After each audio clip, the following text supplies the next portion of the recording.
Where you look, where you touch, where you feel, yeah.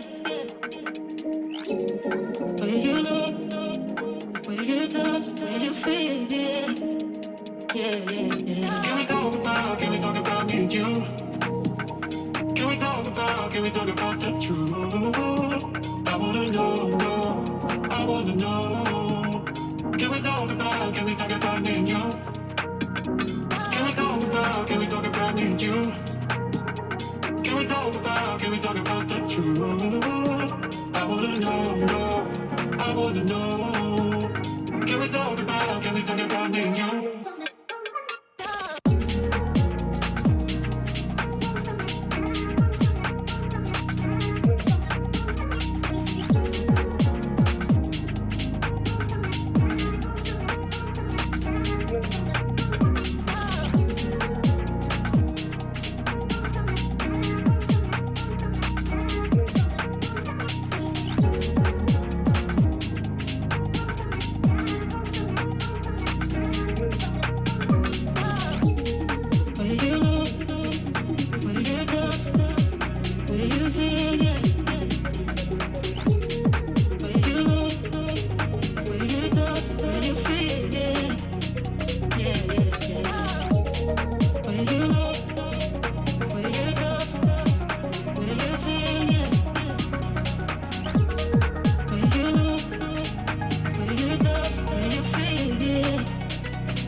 Can we talk about the truth?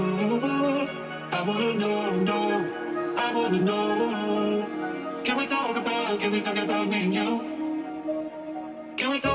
Can we talk about me and you? Can we talk about the truth? I wanna know, I wanna know. Can we talk about me and you? Where you look, where you touch, where you feel, yeah.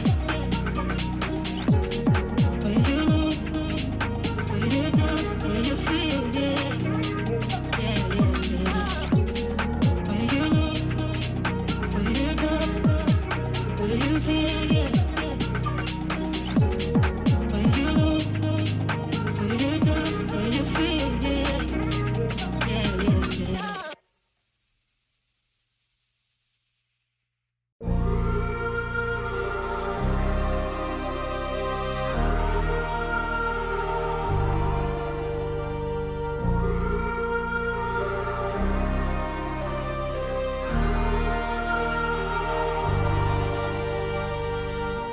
I wanna know your dark side. I wanna know your secrets. I wanna be your lifeline. So I wait for you, wait for me. Wait for you, wait for me. Tell me you're more than just a highlight. Pretty pictures on the outside. I hate to stare at you through these lights. So I wait for you, wait for me. Wait for you, wait for me. Click and scroll, I can't let you go. They say I'm addicted to you. Click and scroll, I can't let you go. They say I'm addicted to you. Oh, oh, this ain't love, no, no. This ain't love, no, no. This is artificial. This ain't love, no, no. This ain't love, no, no. This is artificial.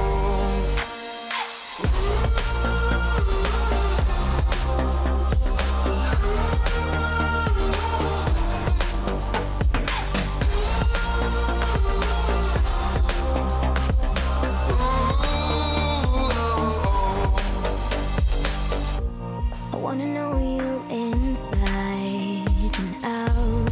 Wanna know what's behind the light.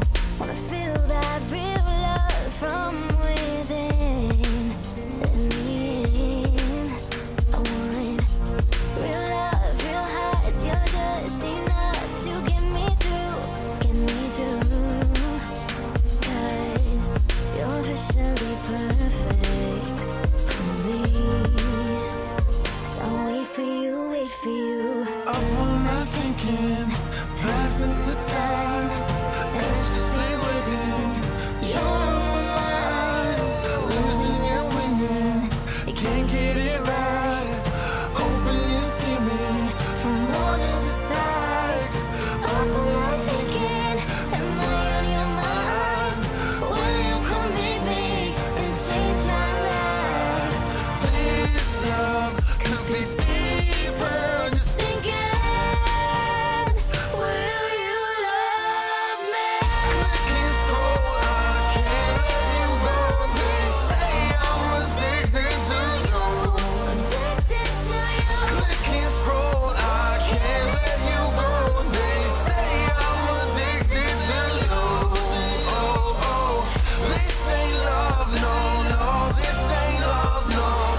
and welcome back to the NECC. It's a playoff time. My name is Vincent. I'm joined by the Orbital on the other side of the booth, and I'm feeling fantastic, ready to roll. Orbital, how are you doing, my fine friend?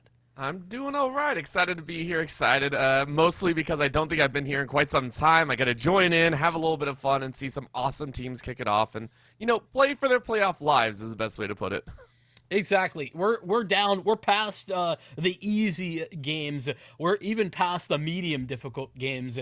It's time for the legendary difficulty to get going because we are into the playoffs. Quarterfinals getting started tonight here in the Challengers South Division as well. We're going to start things out rolling with UAH Blue, who have a 5-1 record right this moment, and OCCC Esports, their 4-2 record. We'll start things out on the UAH side. Alabama Huntsville, Trapman, Turt, Josiah, Gray B2, and Efren rounding out the roster for them. And then on the other side, it's OCCC with Chu, Seal, Vis, Esme, and Chromzy.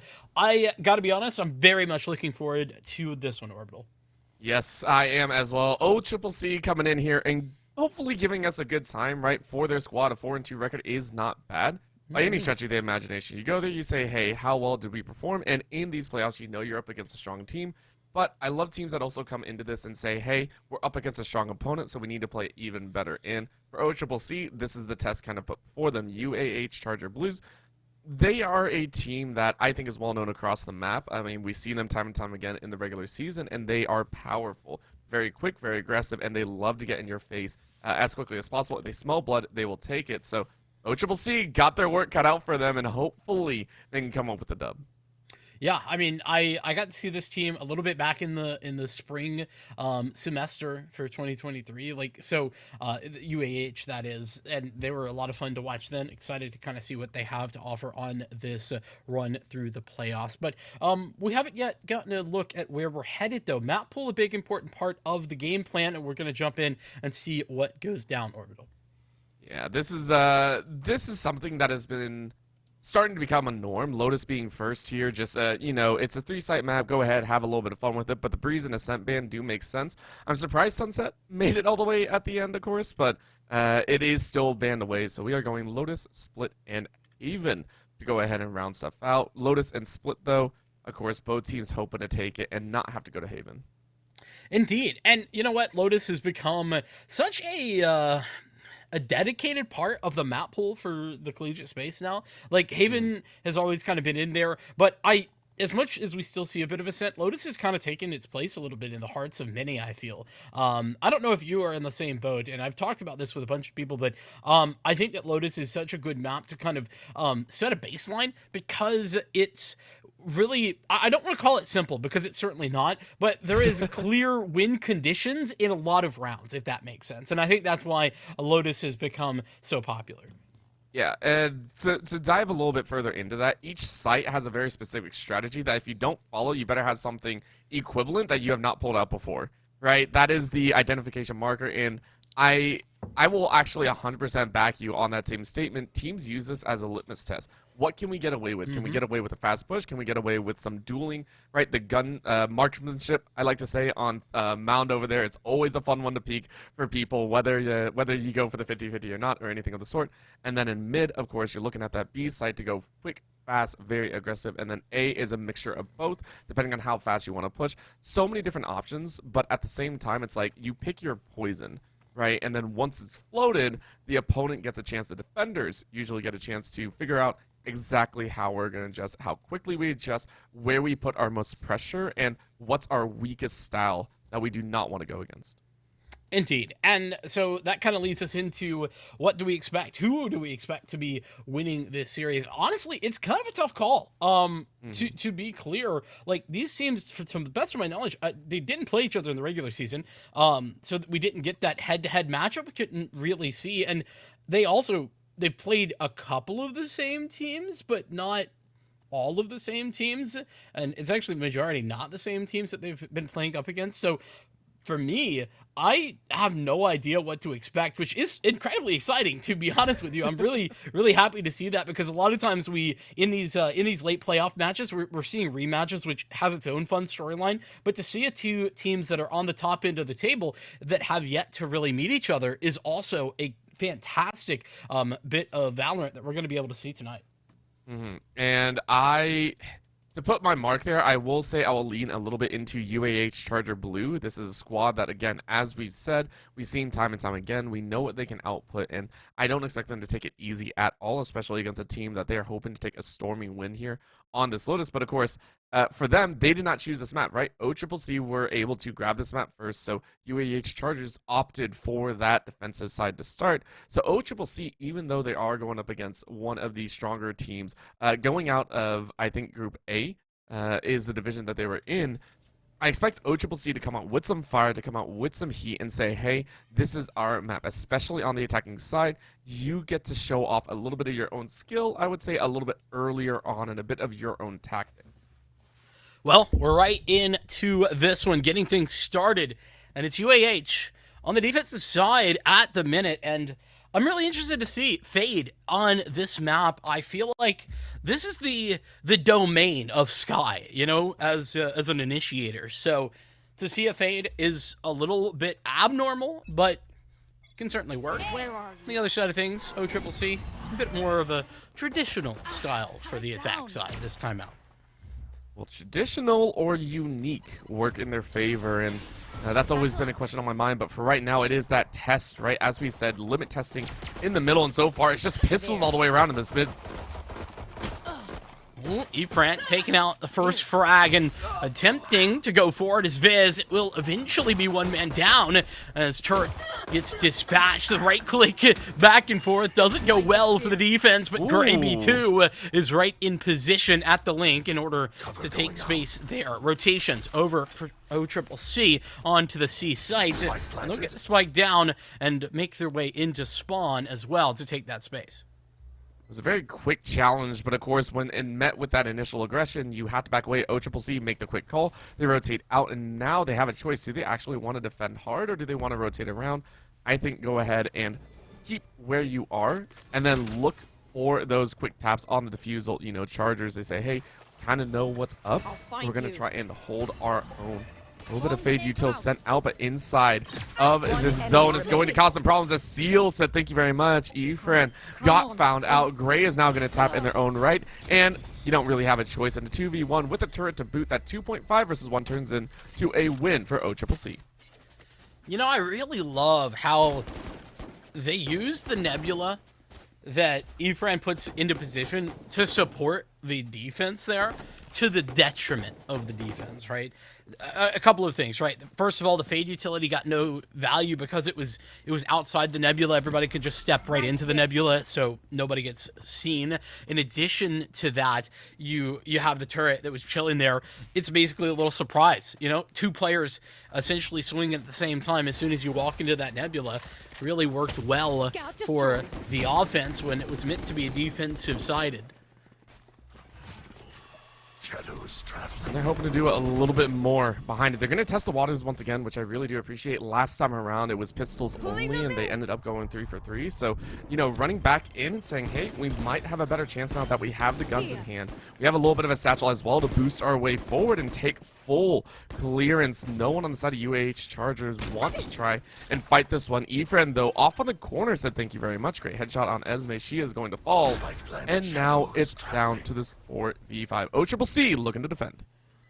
They've got some good control there towards Heaven. That's very positive news. Here comes some utility to try and find some information. Viz going to connect in the first shot. That's a teammate, and Chrome's Heat with Viz's support is there for everything. Seal swinging alongside. It's basically free as the retake stymied there by OCCC. UAH on the pistols will be not so devastated. They'll be buying back into the next round.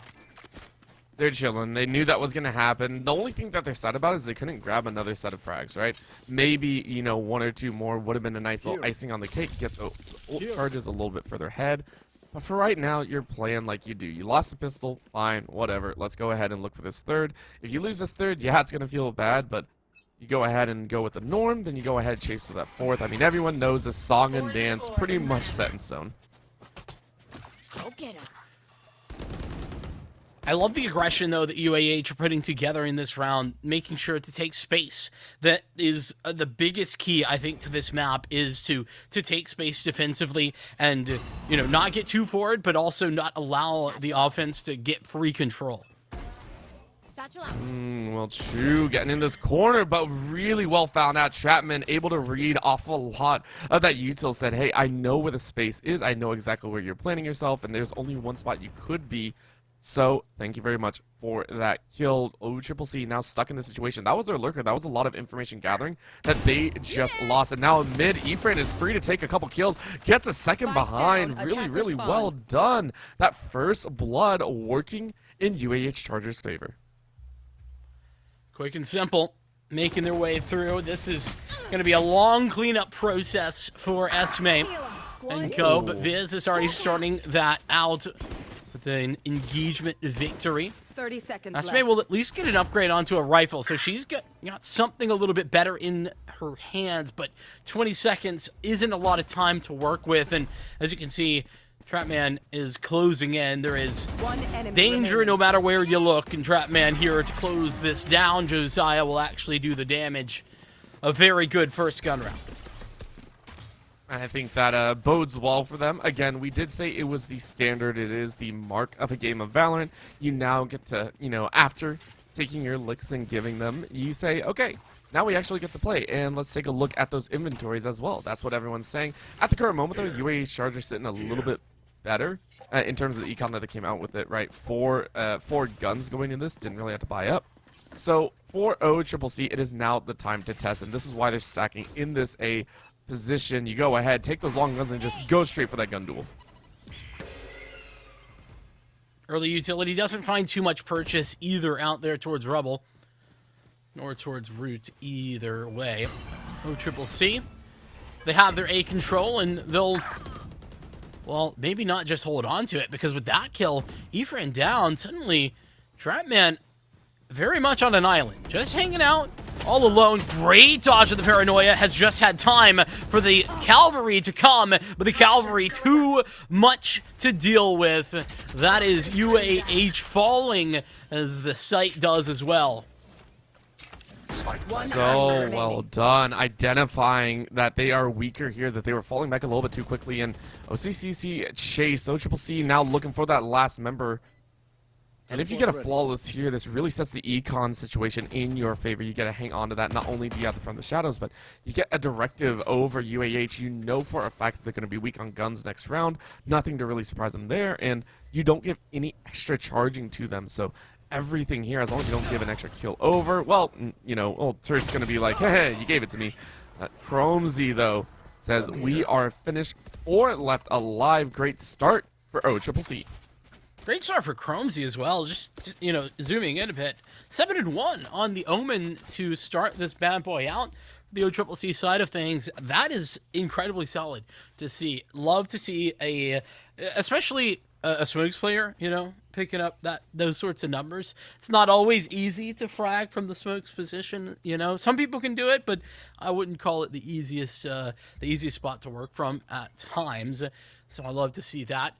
It is a bit more of a broken buy than you would have hoped, but it's honestly not bad here for the defense. Not at all. It's still early rounds. You're still working with stuff. And Efrain's still saying, I got some fight left in me. 1-for-1 at the start is an okay battle, and makes OCCC a little bit more cautious about this ace I hit. Instead, with that limit tester, you're now going to take a look into B and C. Go ahead and check out those options as well. Trailblazer denied any sort of extra entry. And now some more smokes go down, completely cutting off this sightline into B. UAH Chargers have to back away. Finished. Oh my goodness. That's free from Seal. Gets the timing right as Shrouded step to go across. Efrain taking down players on the cross. Seal caught out as well.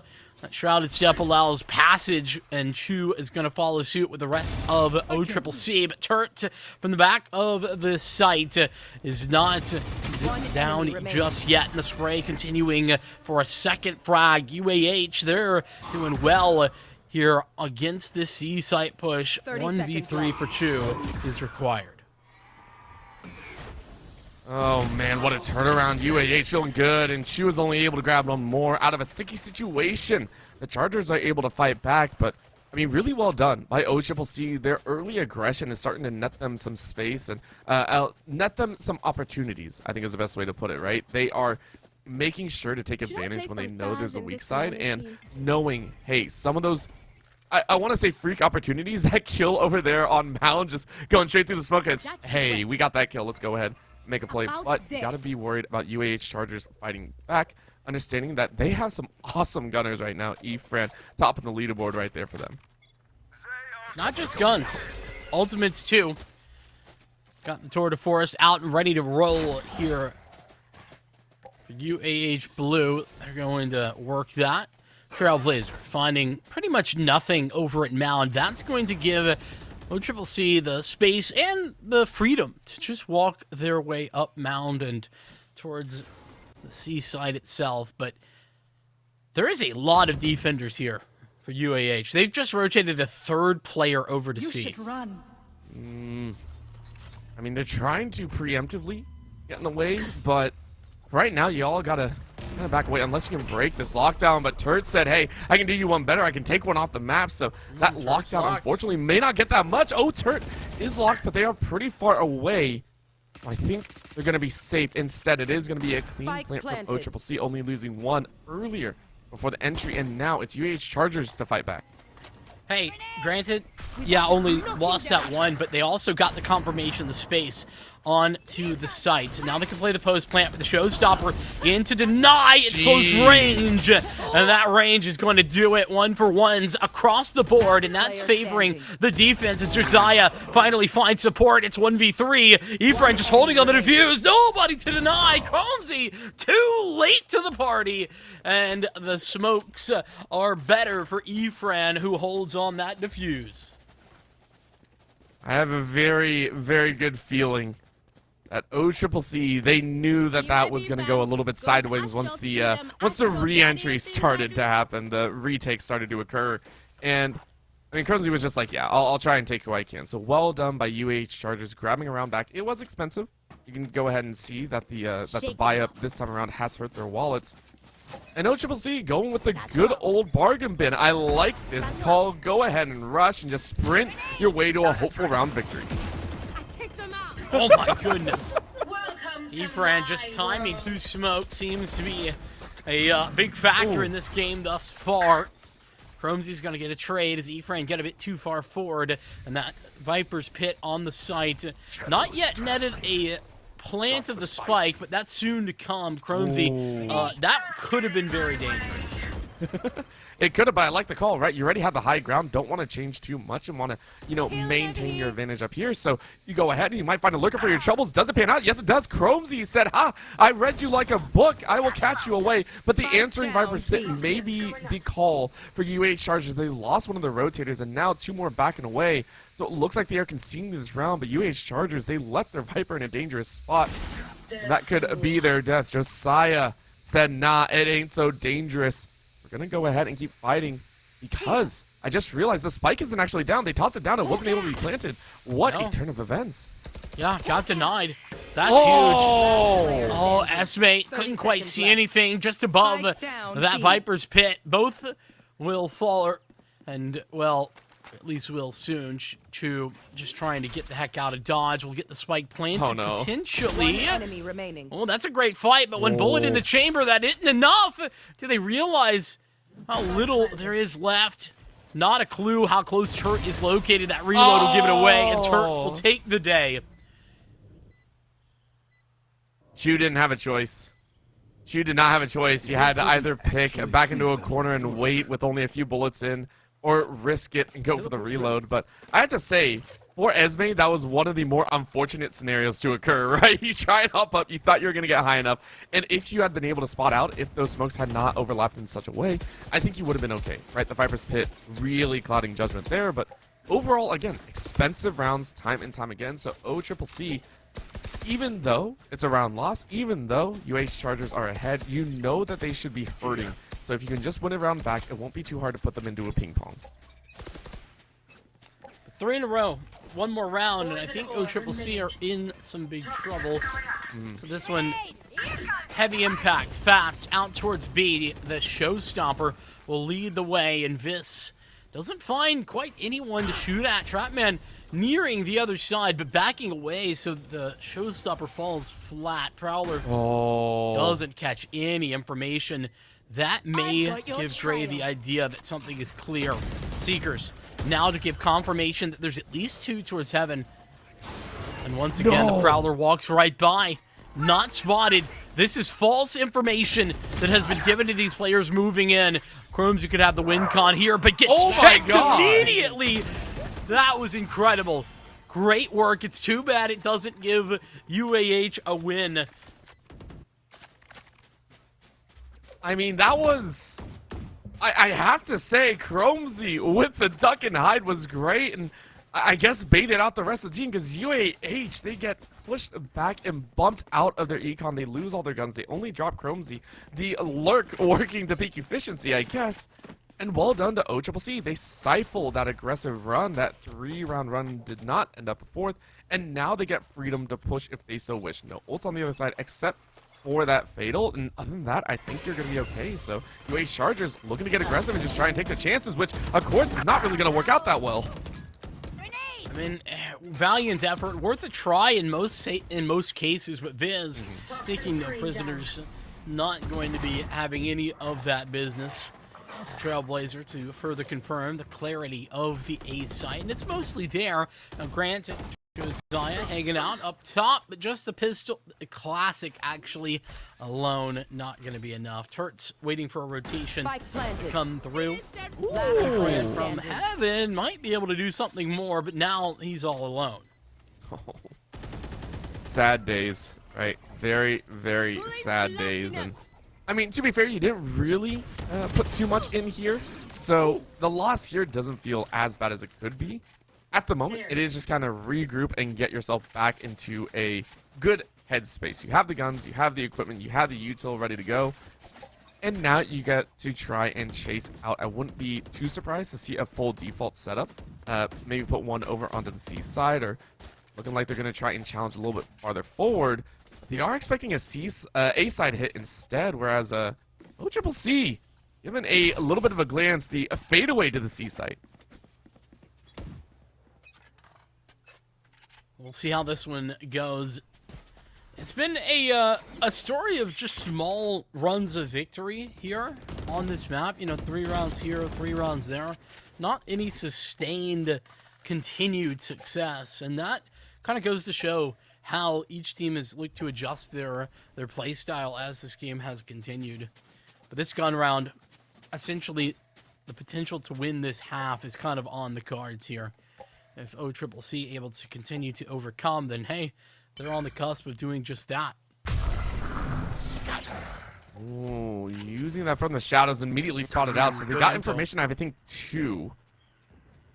No, it was just 1. I do apologize. It is just that chamber sitting up there, and because of that, C-side is open. Given by UAH Chargers, but they have been good on the retake. The retakes have been very, very entertaining and very fun to watch. So at the moment, it'll be a plant. Esme?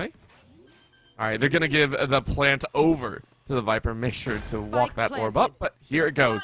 Chargers are looking for that re-engage. With the Viper spit, though, it's going to be much harder. Yeah, Nightfall goes in. That's going to paint a picture of how things go. And 2 frags immediately. That's chewed down. No more Viper spit. No more defense to be had. That's incredible from UAH. They just win every gunfight, all walk in at the same time and find the victories. The Nightfall, as I said, painting a picture of where those players on the site were located. It's such a good counter, and I know you were asking about that fade, you know, how exactly is it going to work, and hey, maybe that's the call. It only happened once. We need to see it, should you know, play some maybe 2 or 3 more exercises times to before we get can into it. actually say it's the perfect That'll work. answer here. But it did so well, and you saw how quick their re-engage was, the retake value was. So UAH Chargers go ahead and don't allow a major run out of OCCC. Instead, it is tied 5-5 as we head into the last 2. And I expect OCCC to come out with some fire, maybe look for another aggressive push if they wish. Certainly a possibility. That showstopper in hand absolutely gives that indication that it could be true. We'll see the Rays pushing up all the way through root and into spawn. Turret's actually the one to deliver the opening frag, but here's the showstopper. Blinded, but stole. Where did it go? To lucky to be alive, and Esme's support is superb from the back line. Support that was required for OCCC to get out of that alive. Now they have an advantage, 4 on 3. Back over to A. Chew kiss the side of that showstopper, by the way. That was so much fun. I love seeing that stuff happen too, because on the other side you're just like, I hate all of this. If you're that rage, you Spike hate what just planted. happened. That was almost a kill. And instead, you're down 3 members. You have no real chance to actually get this fight unless you have a god tier play here, unless you get a god tier frag out and are able to make some space. This has to be near perfect. A little bit of poison goes out to slow down along that wall. Turret still hunting for an opportunity, but Last I mean, they player might as well jump standing. down. A quick tap though by Viz finds one, and then Turret of course has to swap to the pistol. Can't find anything else. It will be 6-0 CCC. Last round in the Like I half. said, that round, big when it comes to where this half will end and whether or not OCCC get the opportunity to have a lead. They do indeed get that opportunity, but they're up against already a tour de force in the back pocket for Turret. That had some good impact at the last time out that we saw it. In addition to that, OCCC have their showstopper. So we could see something quite explosive, and I'm thinking maybe so, based on the way they're set up over at the A site. Here it goes. Yeah, double satchel to get over Rebel. Viz not taking the time to hit the shots or even hit the ultimate button just yet, but Chromesy, through the toxic screen, I think, found that kill. I mean, Viz is just blind firing, and I think that was a little bit of a retort should as Viz is currently down to 82 with about 12 shield. I think that's a good response. Efran, though, setting themselves up to try and space just outside of this lockdown. And, you know, great space given once again. OCCC really utilizing this lockdown consistently to get space and gather a little bit of information. Not just that, the orb cutting off Efran's sight line means that they are dead. Chromesy with a beauty Spike of a kill. planted. Last It's player working standing. quite well indeed with these frags. Didn't even need the showstopper, really. Turret and its tour de force, not particularly effective position to be using an operator, that's for sure. Or is it a lot of time to contend with? Great flick, well adjusted. The problem is there's 4 more players to find. One of those with a big rocket strapped to their belt. Yep, there it is. A little, no thank you. Nope. Turret, though, you know, the round may or may not be over, but you are going to take as many people as you can with you. It is going to be a heck of a time, as Viz doesn't even need to see Turret at that point. Just fire through the box, and you get the dub. OCCC Switching on their sides. map pick are sitting on 7. A 2-round lead, nothing to scoff at, but at the same time, still very overcomable. Yeah, I'd call this a decent enough position for OCCC. You may have wanted, I think it would have been nice to have one more round of buffer, but can never be mad about winning a half 7-5. That's something that you'll take every day of the week. OCCC now into the defense. How will they play this one? I do think that it's going to be interesting to see that fade as well as it gets started on the offense. I mean, Gray has not had the best of times so far, but this might be a chance at redemption. Viz currently caught out a little bit by those trails, says, hey, I can't go any further. Unfortunately, that early defensive action that they're hoping for is not going to work. Instead, Trapman finds Chromesy on the other side. What a shot. Beautifully done. And I'm enjoying a lot of these quick taps. Both teams kind of showing off here. And their top fraggers really trying to light that scoreboard up. It was a cool haunt to begin with. I mean, I asked the question. I'll go ahead and point back to it. That haunt to try and deny or at least get confirmation of top rebel, where often you'll see that Rays get to. I think that's a fun way to use that utility and get that early information that typically you would want to use a guiding light for. It's just a different way of getting around it, as you said. And this time around, though, Seal was ready. OCCC hold it down on the C side with that lurk, and instead, UAH are kind of locked into this A-side position. A quick rotate from the rest of OCCC will give them a somewhat player evenness, but OCCC, oh my gosh, Viz goes ahead and sends 2 to the grave in a tap. And now you're looking down the barrel of a 3v2. Efren evens it up, though. Chu not able to convert. And instead, Esme on the low ground with a teammate right in tow are both looking to try and collapse in. They can make this work, but they have to be aware the turret's going to give a little bit of information. And try and play sentry, as the name implies. A deep fade around as Esme is going to hit the button. Problem occurring, though, as that's just a bait out, and that gives time for Seal to find Efren. Seal needs one more. Just a quick peek. Tags Josiah in the head, and Josiah is running for the hills. You can't get that kill, and Esme finishes it off. It is going to be a pistol round win for OCCC. That is fantastic to see, especially that little bait that that Esme was able to put together in order to, it really baited Efran into not even just any response. It was just enough time for Seal to swing around and find that connection. It's exactly what was required. And UAH, who had put together a really good pistol round to that point, denied. We'll see what they do in this second round, because I'm seeing some force buys coming out for UAH Blue. They're going the Stinger route. Gonna get 5 of them. Armor to add onto that. Turret will take the initial connection, or at least try to, on the Headhunter, but doesn't find anybody to shoot at. I mean, you can take a look at UAH Chargers living up to his name, trying to chase him, but that initial stop has kind of given away the Seeker, right? The Stinger Rush is great if you can get up in the opponent's face. You're able to catch them off guard, but some around, it felt like OCCC knew that they were going to try and hammer this home, and instead, they wisely back away. They got some fragment damage, which has been healed up, by the way. So go ahead and back away, go ahead and play safe, and now you can regroup on the other side. You know where all 5 members of UAH are. Josiah, though, says it doesn't matter if you see us, Esme, you are going to fall. Couple shots out of Viz, able to find one. Remember, last time, Viz was one of the catalysts for getting multiple round wins, and that is going to be Viz taking 2 once again before falling down to a 3v3.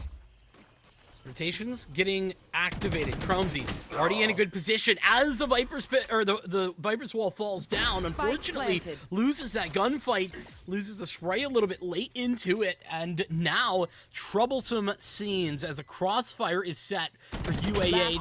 OCCC is still somewhat aware of it, and Josiah winning another fight. All 3 of the remaining attackers are still incredibly low, giving Chu a real chance at this one, but this crossfire set is going to be so difficult to overcome, and indeed, Chu gets just the one. Positions were known, but couldn't swing fast enough, couldn't hit that 180 to really get all the way around, so feels a little bit bad, and well done to the side of UAH. It was looking a little bit spicy, and I mean, their gamble paid off is the only way I can put it, right? You run Stingers, you say, hey, we're going to take it a shot, and we got it. We stifle that down instead of a 9-6 situation. Instead, you're just looking at a 7-8, and you keep pretty close pace with OCCC. OCCC now sitting on their own chairs, and a shorty in the hand. Gonna have some fun with that. Yeah, not quite the investment as before. That's a fight that Turret will pay with his life for. Gets the Bulldog shot on target, but eats the nade all the way. I don't think anyone was expecting that. We heard the noise and saw it coming at our face, but we said, nope, that definitely did it. That was my exact words at the end there. So taking a look here, that early aggression now leaves everyone a little bit wondering with that challenge. It's OCCC to walk away, but I mean, they are outgunned, so any medium range fights that they're going to take are going to be in trouble. With this B side now has to try and be converted. And instead, Chromesy hiding in a corner, trying to get a little bit closer to try and challenge a gun, and you cannot find it. Trapman now realizes they're getting kind of pincered on here as well, and Seal with wide swing grabs that kill. All you need is 1 of 2. Gray, though, finds Viz. Yeah, unfortunately, some valiant attempts here for OCCC. I think that UAH has a good handle on how they wanted this round to go and a good idea of how to take these engagements. Good utility, popped into good locations, and now the post plant. 1v3 once again, Seal this time against full HP bars as well. Good initial off angle, double swing. Oh my goodness, nearly got a second one there. That headshot making life scary for Gravy too, but eventually success does come. And here we are into now the gun round. OCCC win the pistol, but can't win the follow-up, and so they don't get the advantage that usually comes with the pistol victory. Nope, it's just guns in hand. You're happy about that. Esme, though, saying precision. Oh, okay. I was going to say the judge was coming out, and they were just like, I don't care about precision anymore. I'm just going to go ham. But taking a look here, I think a test that has not truly come down yet on the side of UAH Chargers. I don't think they've really tested out the C side just yet. So they are going to try and poke the bear a little bit. You can see 3 fading over to that side just to check if they can. And then 1 or 2 hiding out here on the A side. But a deep push by OCCC may get spotted out. If it does, that'll be a heavy firefight. I have them. A little bit of info off the back of that utility from Turret. That is a positive. And SMA spotted out, taken out. Turret, no prisoners. Turret will get them both. That's the A side actually fully wide open. A rotation coming soon from Chromesy, but Chromesy's got to be careful because they can be scaled up onto site already, and that would be devastating. Gonna toss out a dart cover just to cover off re-entry into the site itself. I mean, you gotta be a little bit careful right there. Turret with a 3K. The player to watch in this round, single-handedly, it feels like, taking the charges further, making a 4K. Get that ace. No, Josiah takes it, but it's still a dub up. Tied is the name of the game as UAH storm ahead with 3 rounds in a row. And what a huge momentum swinging type of round. Not only is that huge, just, you know, Turret individually, mentally, and the whole team emotionally, but on top of that, that was the OCCC gun round. That was when they needed to be able to return fire, to answer back, to stop the onslaught that UAH Blue just put together. And instead, they met Turret head on, but unfortunately, they were only getting bullets to the head. And it was these types of play that I really like UAH Chargers, right? This is a squad that every so often they have a player really step up. Their aggression comes out in spades, and it's very difficult sometimes to really keep it in check. So, you know, props to OCCC holding it down 8-8, but UAH Chargers now stepping up the game. Efran seems to be online as well. So now not only do you have this chamber holding it down either on A or C, depending if you can't have that information from OCCC, but Efran is now saying they want a piece of the action. They want to start being that fragger for the team. Grenade! Trapman has a showstopper in his back pocket. Keeping a thought onto that. Don't know if you would want to use it on a round like this where it's an eco, but honestly, use it or lose it. There's all of that utility. Chu doing well to get a kill, then fall back away, particularly with the Stinger in hand. That can be a tough task, but does it anyway. Spike goes down. There will be post-plant, and now the Viper's Pit could get activated as well on the site, but no site presence required for UAH. They're all at Mound, and they're all playing the post-plant from range. And why not? Again, don't put yourselves in a position where you're into that short range. And I mean, it's such a danger. Instead, take the middle range. Be the perfect stopper here as a Satchel denies that defusal. And I mean, this is perfect, right? There's no other way to say it. Trapman picks up a 3K, probably one of the easiest ones they've had all game long. Yeah, I mean, I love that Trapman is there to take contact, is there to not allow for OCCC to set up for a spam battle of some sort. You know, set up for a double swing where then UAH would have been in some trouble. Instead, they just take the initial contact and then keep on rolling, continuing to take fights and be very slippery on the back of the site towards elbow. And at this moment, this timeout, I think, is very warranted, right? You take a look at the current ult econ and you're looking at a 4-2. You're also saying, hey, this is UAH Chargers gathering a little bit too much steam. We were able to stop 3 rounds in a row. Now it feels like we can't stop any further, this 5th round could be also important. If UAH Chargers win this round, they will have 5 in a row. Not only that, they will pretty much secure the fact that you're looking down the barrel of an 11-8 scoreline. So OCCC, with guns in hand this round, need to come up with a strategy which may be, hey, just hunt down that chamber, hunt down that Viper if you can, get that kill off the board early, and then work your way from there. Yeah, I think to like continue on that point, this is the single highest import round. The round of the most importance we've seen just yet because of how big a deal it is for the OCCC side of things. Especially if they are able to stop the onslaught that UAH have put together. UAH, though, keep in mind, they still have 4 ults. Away with you. Oh. Viz just Don't trying even to need get it. a forward position. And, you know, you can understand that, but unfortunately the guiding light misses the mark, and suddenly, not blinded, Turt has a free shot. And not just that, you're unsure if you're OCCC, if they're actually pushing this way. We hear some shots over here, and assumption is 1 or 2. Little bit of a run. No real information gathered, though, by that fade. And instead, hey, you got the kill on the far side. You know the defenses have to be a little bit rattled. And so go ahead, take a little bit of a pinch. Go ahead and ult out with that fade. Now you're looking to chase in. You gather more information on 1, and that whole backside is clear. You can go ahead and rush up. But the defender lockdown is now stalling them out. Well played by OCCC. This is going to be a full rotation called, but speaking of rotations, no rotations allowed onto this B site because Chromesy ready to roll, and Turt with the connection.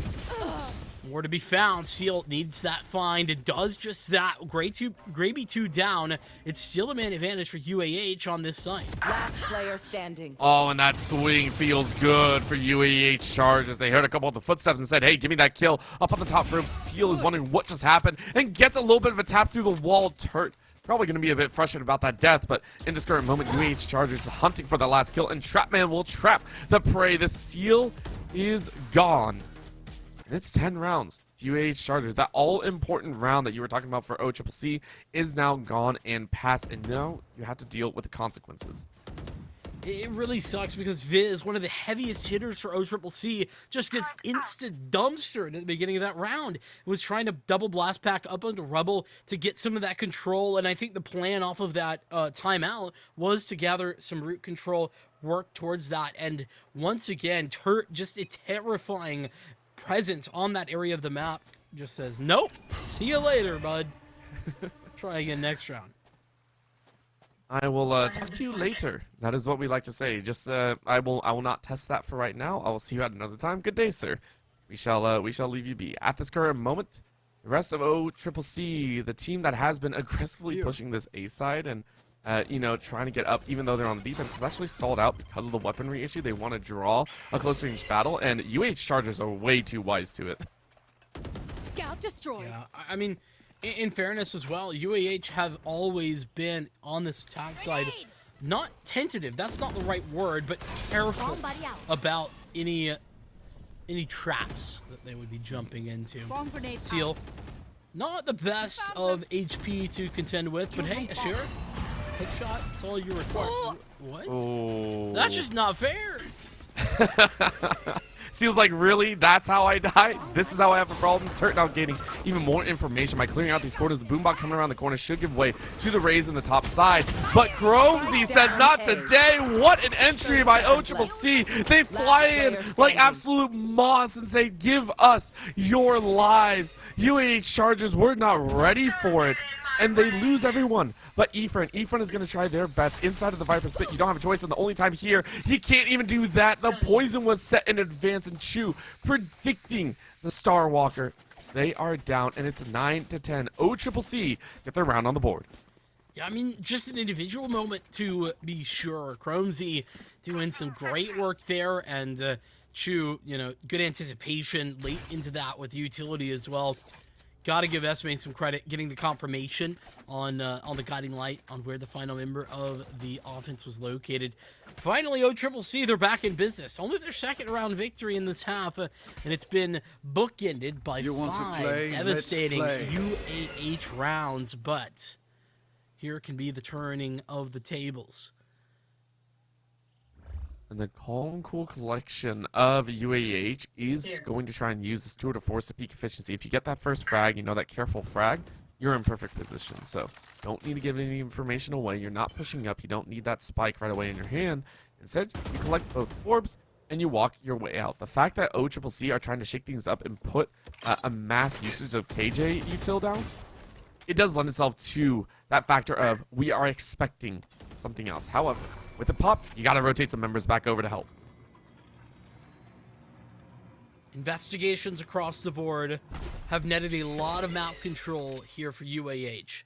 Now, that guiding light did give us some information just a moment ago that they still see related players out in the open. Prowler gives a bit of a guarantee. In the meanwhile, the A side of the map is now open for business as Turret delivers what feels like the 5th opening frag of this half.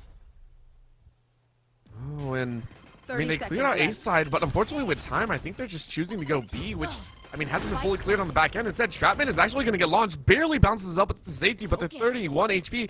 Turt instead gets called on the rotate and will lose their life because of this. OCCC have a chance to flank in. If they can wait it out, that's great. Astral Divide goes up. Chromesy is going to try and walk the way in, barely survives as well, and says, holy crap, I lived with my life, thank God. UAH Chargers now packing this corner side. Chromesy able to take one.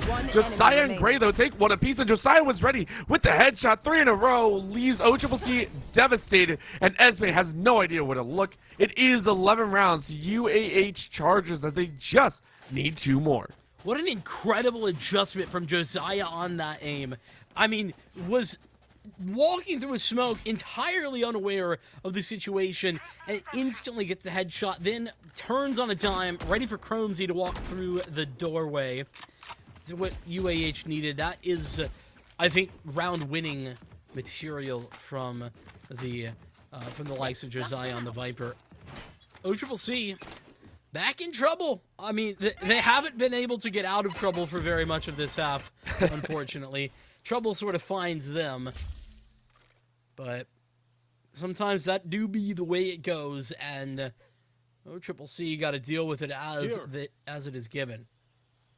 You know, a wise man once said, "It is what it is," and I live by those words in more ways than one. At this moment, though, for OCCC, they are just battling the fact that they are not further down, and that their first half has been able to kind of shield them from a lot of what could happen after a 3 to 4 round run. I mean, you can still fight back. However, this round, not so much. You have very low utility, and UAH Chargers are taking no chances. Don't walk into a surefire depth corner. Don't allow that short range to be used to max efficiency, and just try and wait it out. Of course, the timer winding down a little bit further than I personally would like before choosing an actual site. Chu, though, realizing there's at least 2, a little bit of poison goes out. You are flushed out of the corner, and Turt with a perfect crouch takes out Chu. Not the look, not the start that OCCC were hoping 30 for. seconds And left. this is going to make things even worse for Wear. 12 could be on the cards for UAH, excuse me, as they could look to get the spike down. Rotation's already in. Chromesy there already, but he's dead, done and dusted as Viz falls. OCCC on just the Sheriff left in their back pocket. Now nothing there as a flawless round against the Eco. UAH Blue Match have point. 12. I mean, honestly, I think that round speaks volumes to the UAH Chargers, right? They can get aggressive if they wish. We've seen some fast rounds out of them here on the attack and even on the defense, but when it comes to pass, they are a surgical team. That entire round felt very methodical, right? Take the moments, clear out the corners. Hey, we know where the opponent is. Let's take them out one by one. Don't take any chances. Double swing at points, really ensuring that every backside of UAH is covered.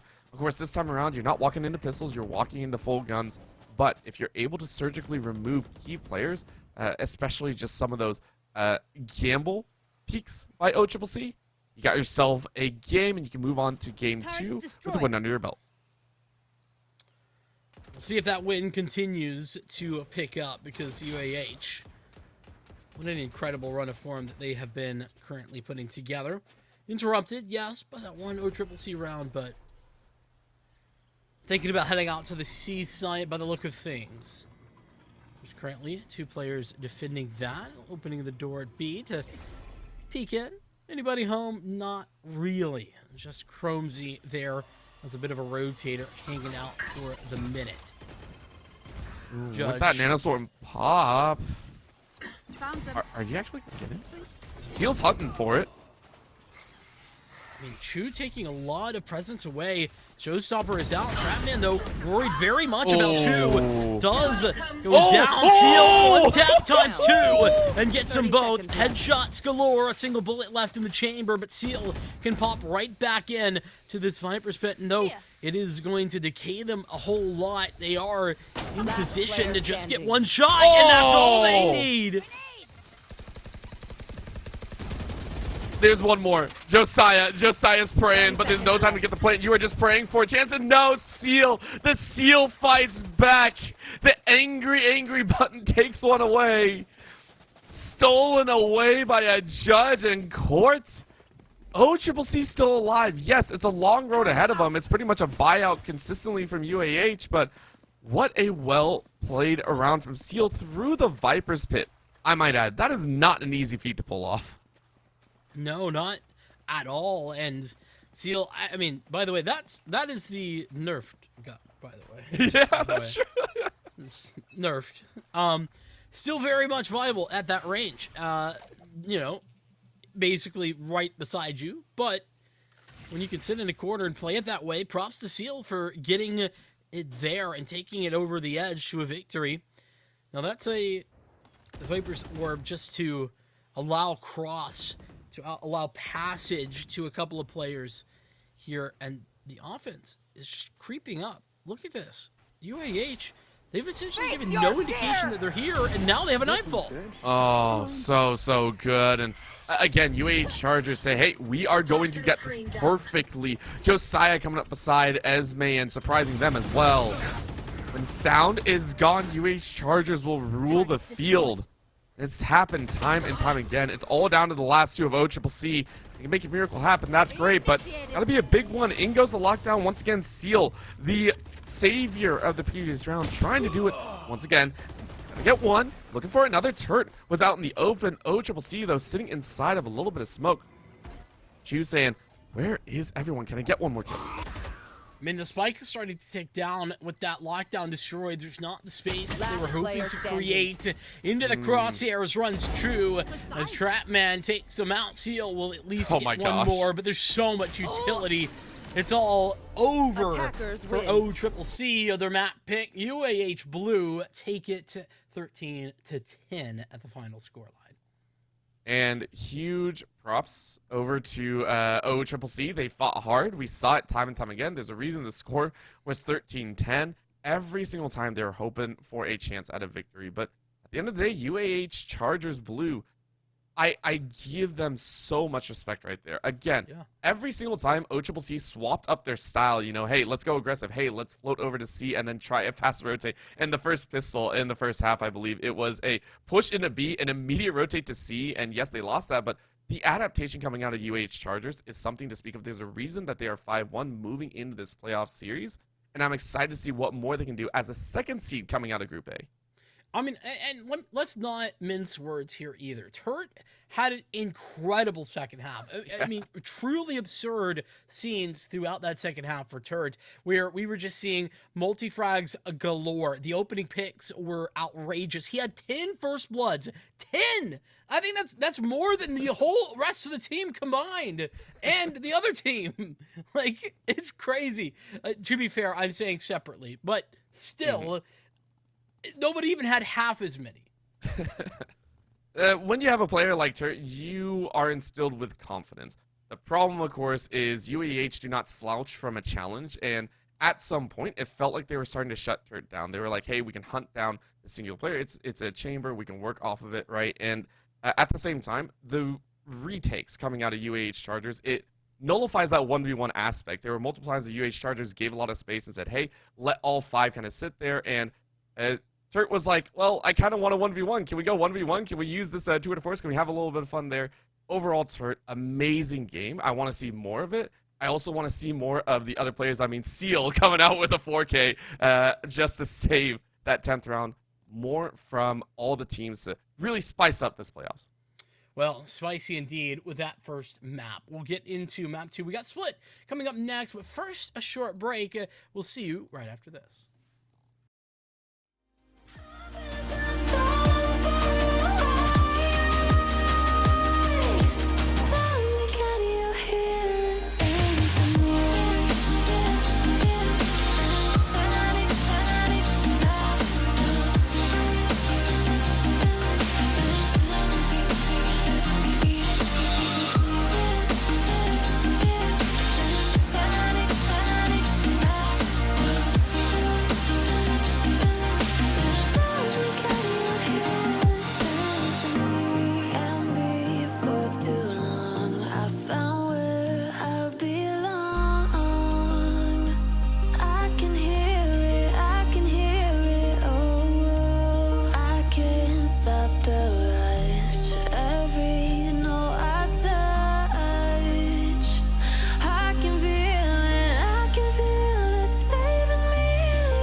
Where you look, where you touch, where you feel, yeah.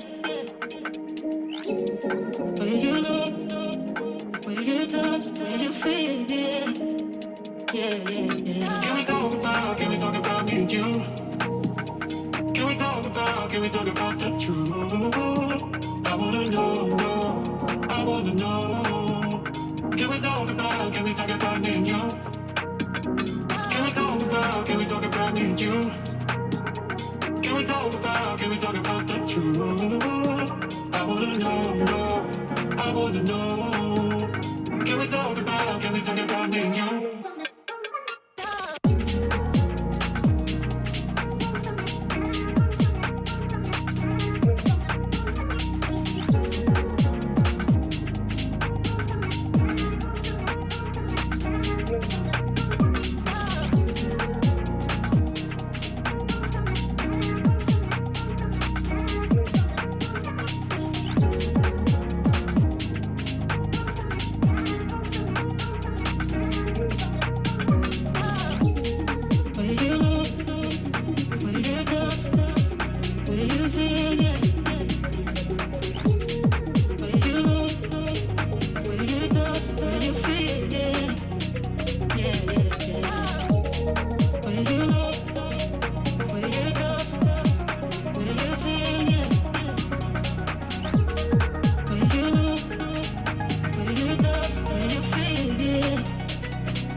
I wanna know your dark side. I wanna know your secrets. I wanna be your lifeline. So I wait for you, wait for me. Wait for you, wait for me. Tell me you're more than just a highlight. Pretty pictures on the outside. I hate to stare at you through these lights. So I wait for you, wait for me. Wait for you, wait for me. Click and scroll, I can't let you go. They say I'm addicted to you. Click and scroll, I can't let you go. They say I'm addicted to you. Oh, oh, this ain't love, no, no. This ain't love, no, no. This is artificial. This ain't love, no, no. This ain't love, no, no. This is artificial.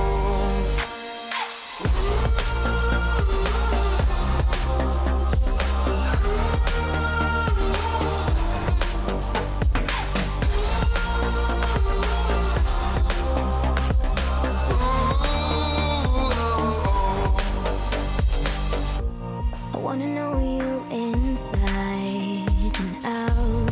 Wanna know what's behind the light. Wanna feel that real love from within.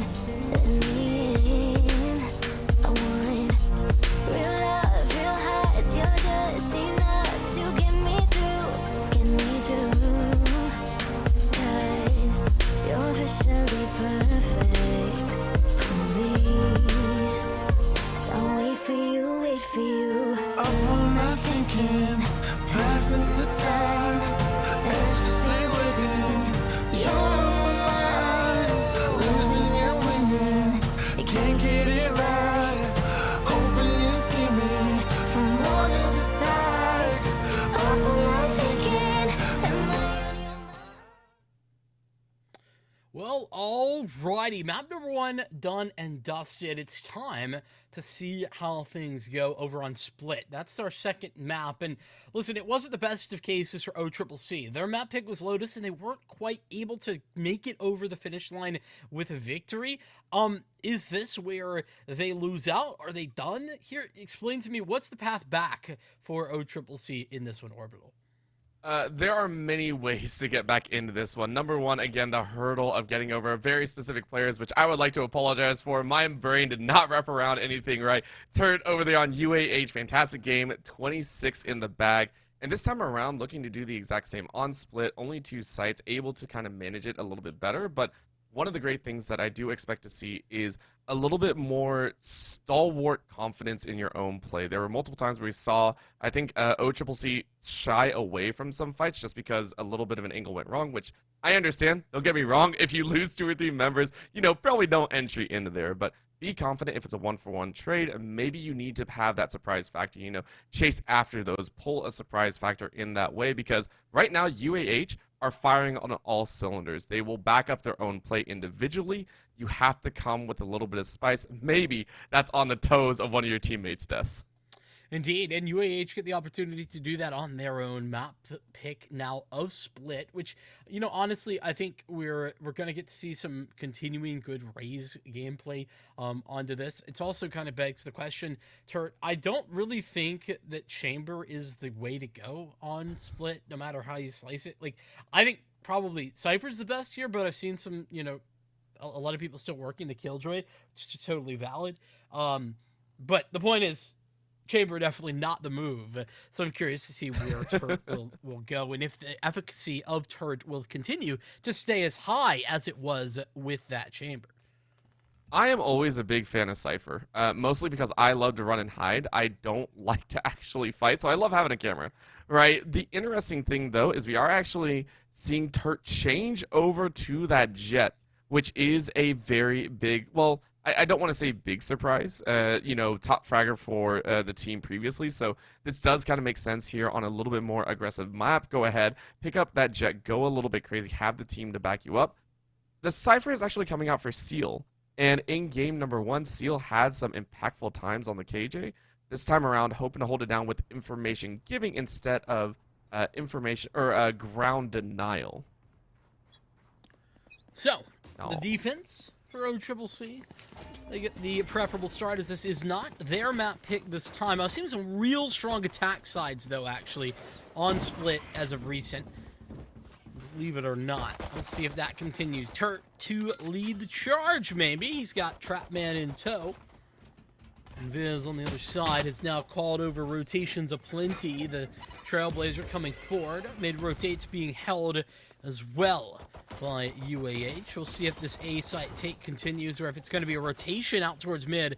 And indeed, it looks like Turt is thinking just that.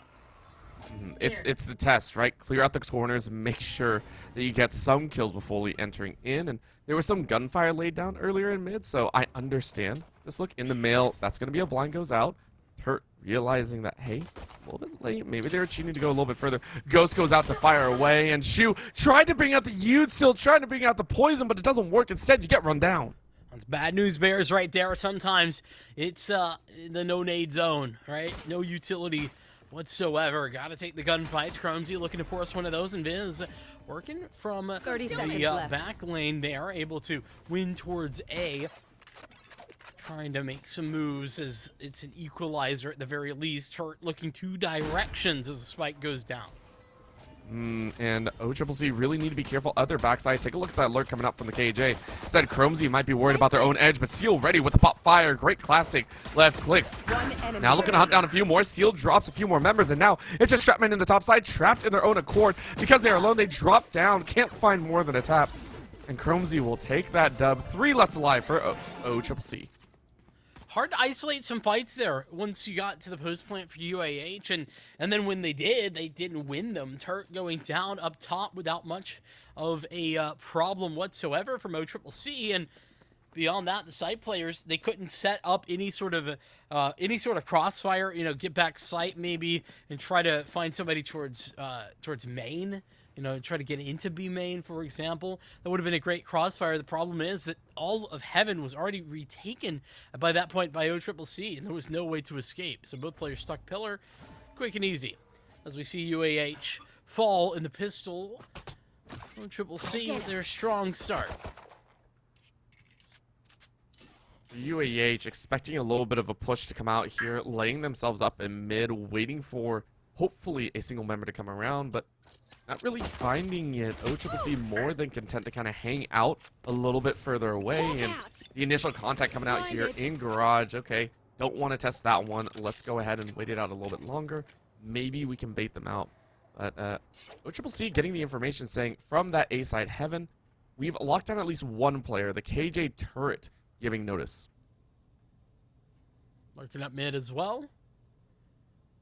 We'll see if Turt makes any contact. Is seemingly wanting to take a gunfight. Does spot one out. That's Viz at a bit of an off angle. And, well, Viz, Chu swinging off of each other, collect both of the kills that were available out mid.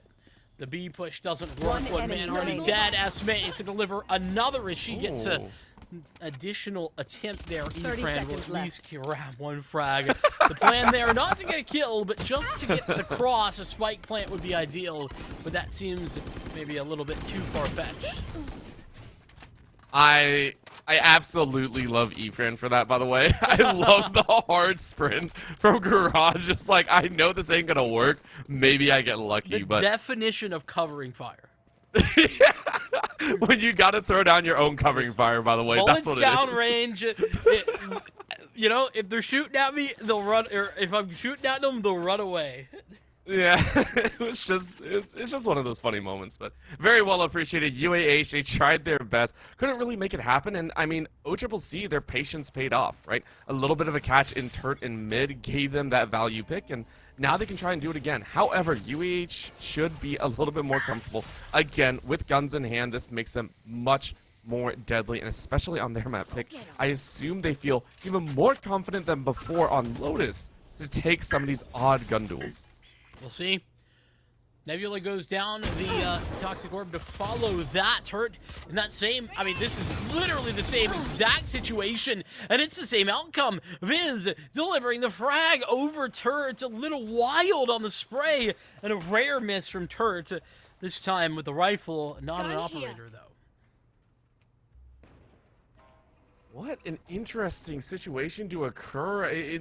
Maybe it felt like Turk was trying to make up for before, but I don't know if that was really necessary. And now you put your team into a dire situation. Losing that Jet, losing that duelist is causing some problems, and now you have to be extremely careful. You take a ping, and Chu is allowed an opportunity to get a kill. That is disaster, in my opinion. Now you flood into the site with 3, but you're not exactly sure how you want to defend against this. Esme gets information on the left side, says someone's in the back corner, but Josiah in the far back corner says my corner is better. Seal is only able to grab 1. It's down to a 2v2.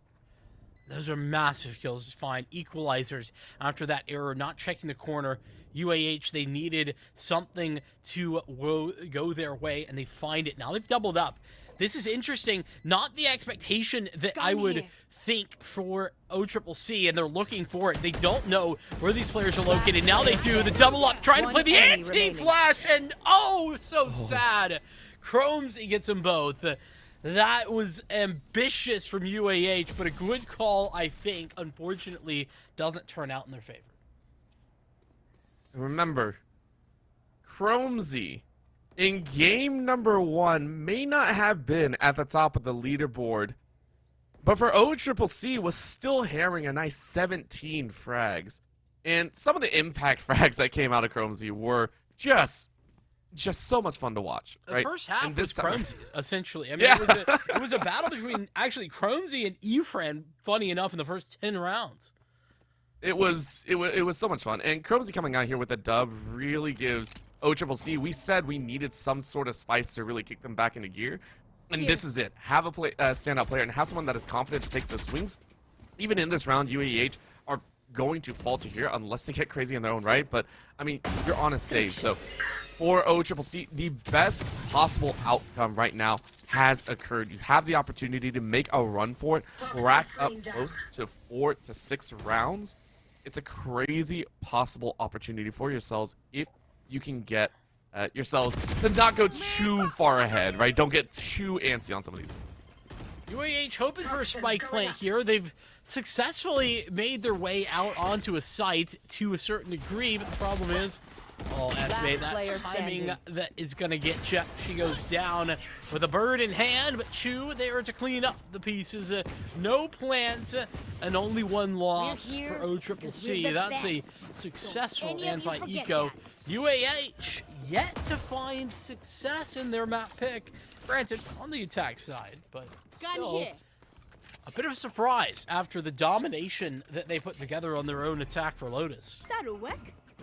I really think Turk got a little bit overconfident there in the 3rd round, and that's kind of causes falter. So I expect them to bounce back. I expect UAH to be able to bounce back, have a little bit of a slowdown, say, hey, don't get too crazy, play our game, play clinical, play surgical. There's plenty of Valorant left to play here. We're also up 1. You can't afford to give up a little bit more. It's not optimal, of course, but you know, if this goes down, it's not the worst thing in the world. But don't get too crazy. Know that you'll have the opportunity, and Trapman had the chance and still loses out. That was a clip, half a clip emptied into the wall, and then half the clip into Viz, and still not able to get that kill. Yeah, Viz was caught dead to right, still comes away successful, and Esme, she does a great job to find a kill in that fray. 3v4, HP low for 1 more, and that is going to cut the deficit to an equalizer. Seal forward. Spike will go down, but Gravy 2 can't find it. Seal 1 for 1, and yet again, UAH doing a great job of keeping these numbers equivalent. 1 enemy remaining. I mean, at the same time, OCCC is feeling better and better. Chromesy once again come out with a very important frag, but now needs the important frag. It's a small duel. Oh, I love that. We check. Oh, Chromesy. Oh, the division coming out as well. This is going to force a hand-to-hand combat, and you're in the pocket. Oh, Chromesy. Chromesy might have shown his shoulder, and you're seeing Josiah with the 4K information granted in the 1v1 duel. Josiah grabs the first round for UAH Chargers. Great work from Josiah. I mean, individually, just getting all the trade frags. Actually, that's what that 4K was made of, was trading kills onto the site, and then a brilliant little 1v2 clutch at the end. I think technically a 1v2, but the 1v1 is the coup de grace. Really fantastic work outbraining his opposition just by being a little bit patient. Sometimes you get too far forward in that 1v1 whenever the Cosmic Divide goes down and you're like, oh, I don't know what's going on. I have to check, have to be sure, and that's what'll give you away. Let's see if OCCC let that last round get to their head or not. They're still up by a good slew. Swarm grenade out. They still have the weapons in hand, so for right now, it's not the end of the world. Trapman, though, your trail.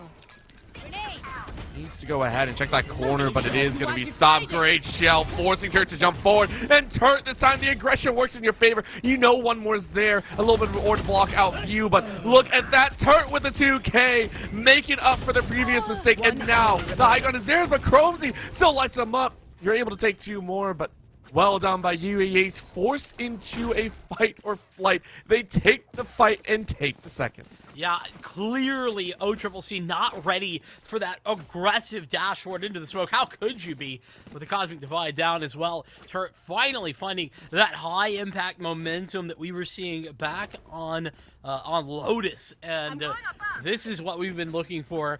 UAH now starting to put together some momentum, but, and there is a but here, and that is that OCCC still have a bye, and there is a judge there for Chu.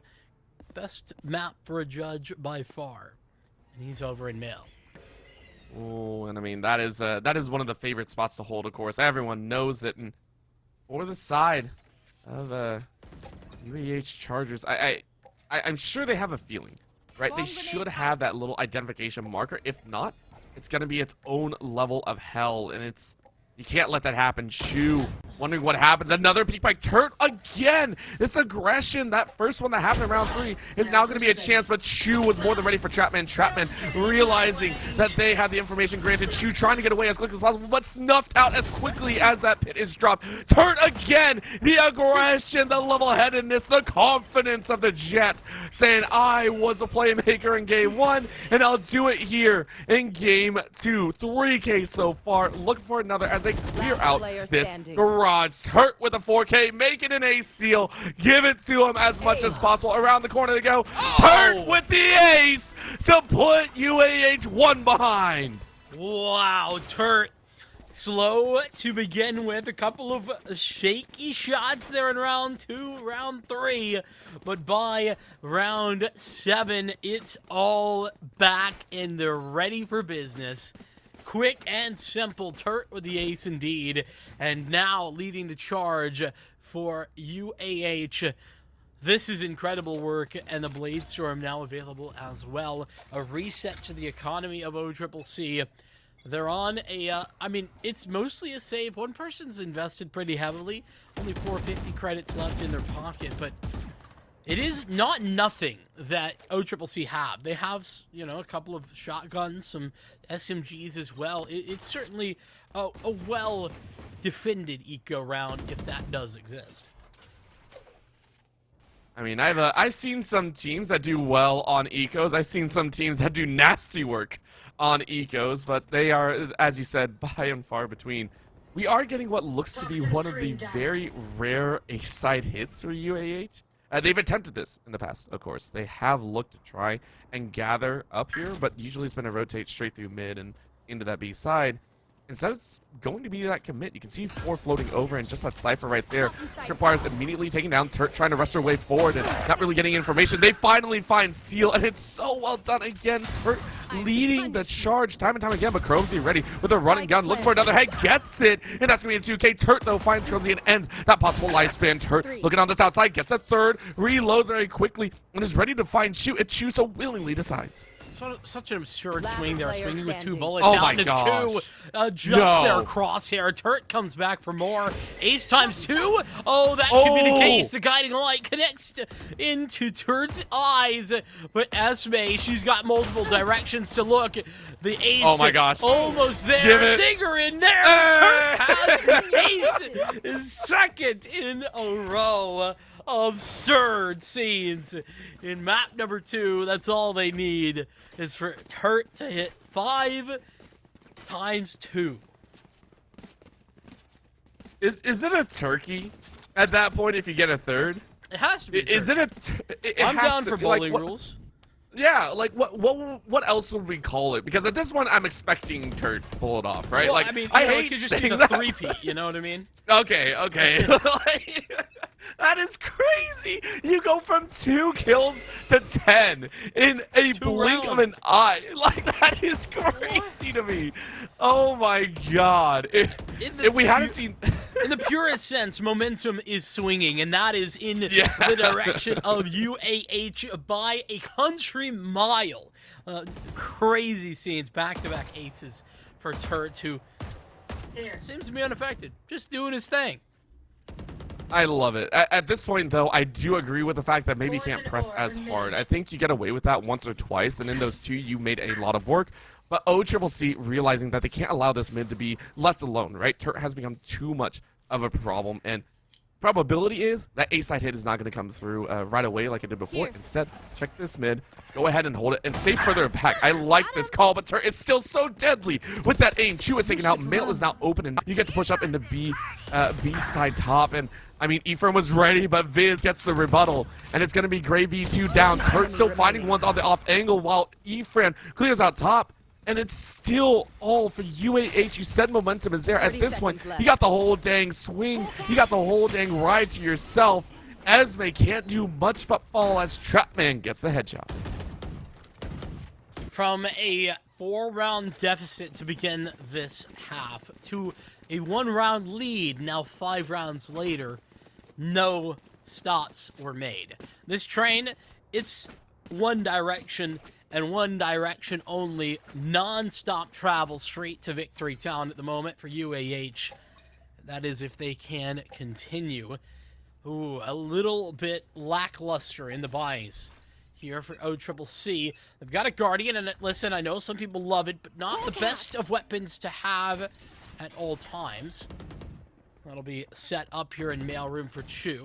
Good position to have a Guardian. Mm-hmm. I mean, they did this last time, and again, they are aware of the one tap of Turt, and I think that's why Chromesy is also backing away. Before held that inner room, and this time away, giving it. God, that's the 3rd time. Chu, I realize you want to try and take that gun duel, but at this point, you are 0 for 3. It's not going to work. I think you got to give it a bit more space. You say that, but like the first 4 rounds, it was fun. It was fantastic. It was true, great. true. Things were going well. So, I mean, in their mind, hey, listen, things could have changed.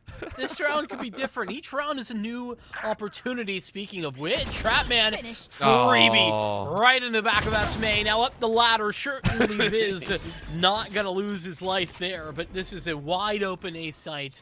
Well, maybe not so wide. Seal's still back of the site. I mean, but they're in a tight corner. I mean, Ephraim just shooting fish in a barrel. Oh, Turt. Oh, Turt. I don't know what else to say, right? Like, here's the thing, and I agree. Yeah, 4 rounds at the beginning is there, but you got to remember 2 of them. I mean, the first 2, I don't really call rounds. As much as we want to call them rounds, it was a pistol into the secondary, right? Like, those are its own little microcosm. Okay, you have to take a look at the other 2, and yes, they won that 3rd, but it was off of a mistake. You got that kill on the Turt, and you had a great time. After that, as soon as another gun round came by, Turt was ready. Like, Turt was on one at that point, and after that, again, the team that adjusts the quickest is going to be the winner. OCCC has still not adjusted to the fact that they are losing that mid. That's unfortunate. Esme, with the guiding light forward, it was supposed to be some information gained. Unfortunately, it looked to me like someone got blinded who was meant to be going forward. So the info, yeah, it was Chromesy who did, wasn't quite as they would have hoped. This is an eco round, keeping in mind OCCC lacking the money to fully invest. They have the pistolas out in the sheriffs, but UAH starting to slow things down a bit. We're approaching the 1-minute mark of this round, and Orbital, there's just some mid control, some A control, some B control. That's the standard. And I memean, that's actually a plus for OCCC. They actually haven't had this much control, this even control in a while, right? They've always lost someone by about, I want to say about 30 seconds into the round. So at this point, they feel a lot better about the current standing. The problem is the rush is about to come, and you have to be ready for it. And this time it works. Chromesy is the one to make it happen, and then the paint shells come out. What a denial. They have finally stopped this over-aggressive jet, and all of a sudden UAH Chargers are left floundering. Rotation starting to come in out towards mid. They're going to rotate through into Zips. And oh boy, no gun out there for Gravy too. And Seals hit them all. Oh my goodness, incredible work from OCCC. Seal doing the sealing of the deal there. An eco win. I mean, we said it, right? Turt feels like that starting point. If Turt goes down, the rest of UAH falter, and I mean that was one of those moments, right? Granted, it doesn't take away from the fact that it was a run of 6. UAH pretty much solidified their half already, and it's OCCC trying to keep pace. In this instance, though, well done by both ends. OCCC looking to try and spread a little bit thinner, and but UAH changing the system up, putting that jet closer over towards that A site, ready to run down that cipher once again, maybe get a surprise factor. Shining Light is going to catch things. Gravy too, though. It's a nice shot. Chromesy through the Nebula will hit the first, but Seal down over an A, and look at all the space that has given over. They know where Chromesy is located, and as the Cosmic Divide comes down, Chromesy, no, somewhat isolated, still wins the duel. I mean, and now it's Turt's turn. What else are we gonna say about this, right? Cosmic Divides both go up, and Turt's just like, hey, free fire, let's corner some check. Pistols out, and you still get it. Turt says, I don't care, give me that 19 bomb. I need 1 more to hit the 20, and 11 more to hit the 30. 19 and 6 in the first half. What an absurd scoreline for a single individual over the first 12 rounds. 7-5 is the score, though, and with a slight advantage, UAH take their time into the better of the two sides with a lead that they didn't have back on Lotus, but they were still able to win out. Mm-hmm. And that was in on this the attack. I know, I'm looking at this now in OCCC. I'm like, you got to pull some magic out right now. You have no idea where Turt is going to be. That mid seems to be their home, but the trade of birds is to start things off. I do expect UAH to rotate Turt around as much as possible, try and keep OCCC on their toes. And for right now, this mid control, though, OCCC are going to test it, right? Last time they got tested, they are going to do the testing, and it works. Double swing gives Esme that kill onto Turt, and now they get to expand outwards. If they choose to go to B, if they choose to go to A, the world is kind of their oyster at this point. Does feel like, you know, you take Turt down, and things do get a little bit easier, as respectable and as well as the rest of the UAH players are playing.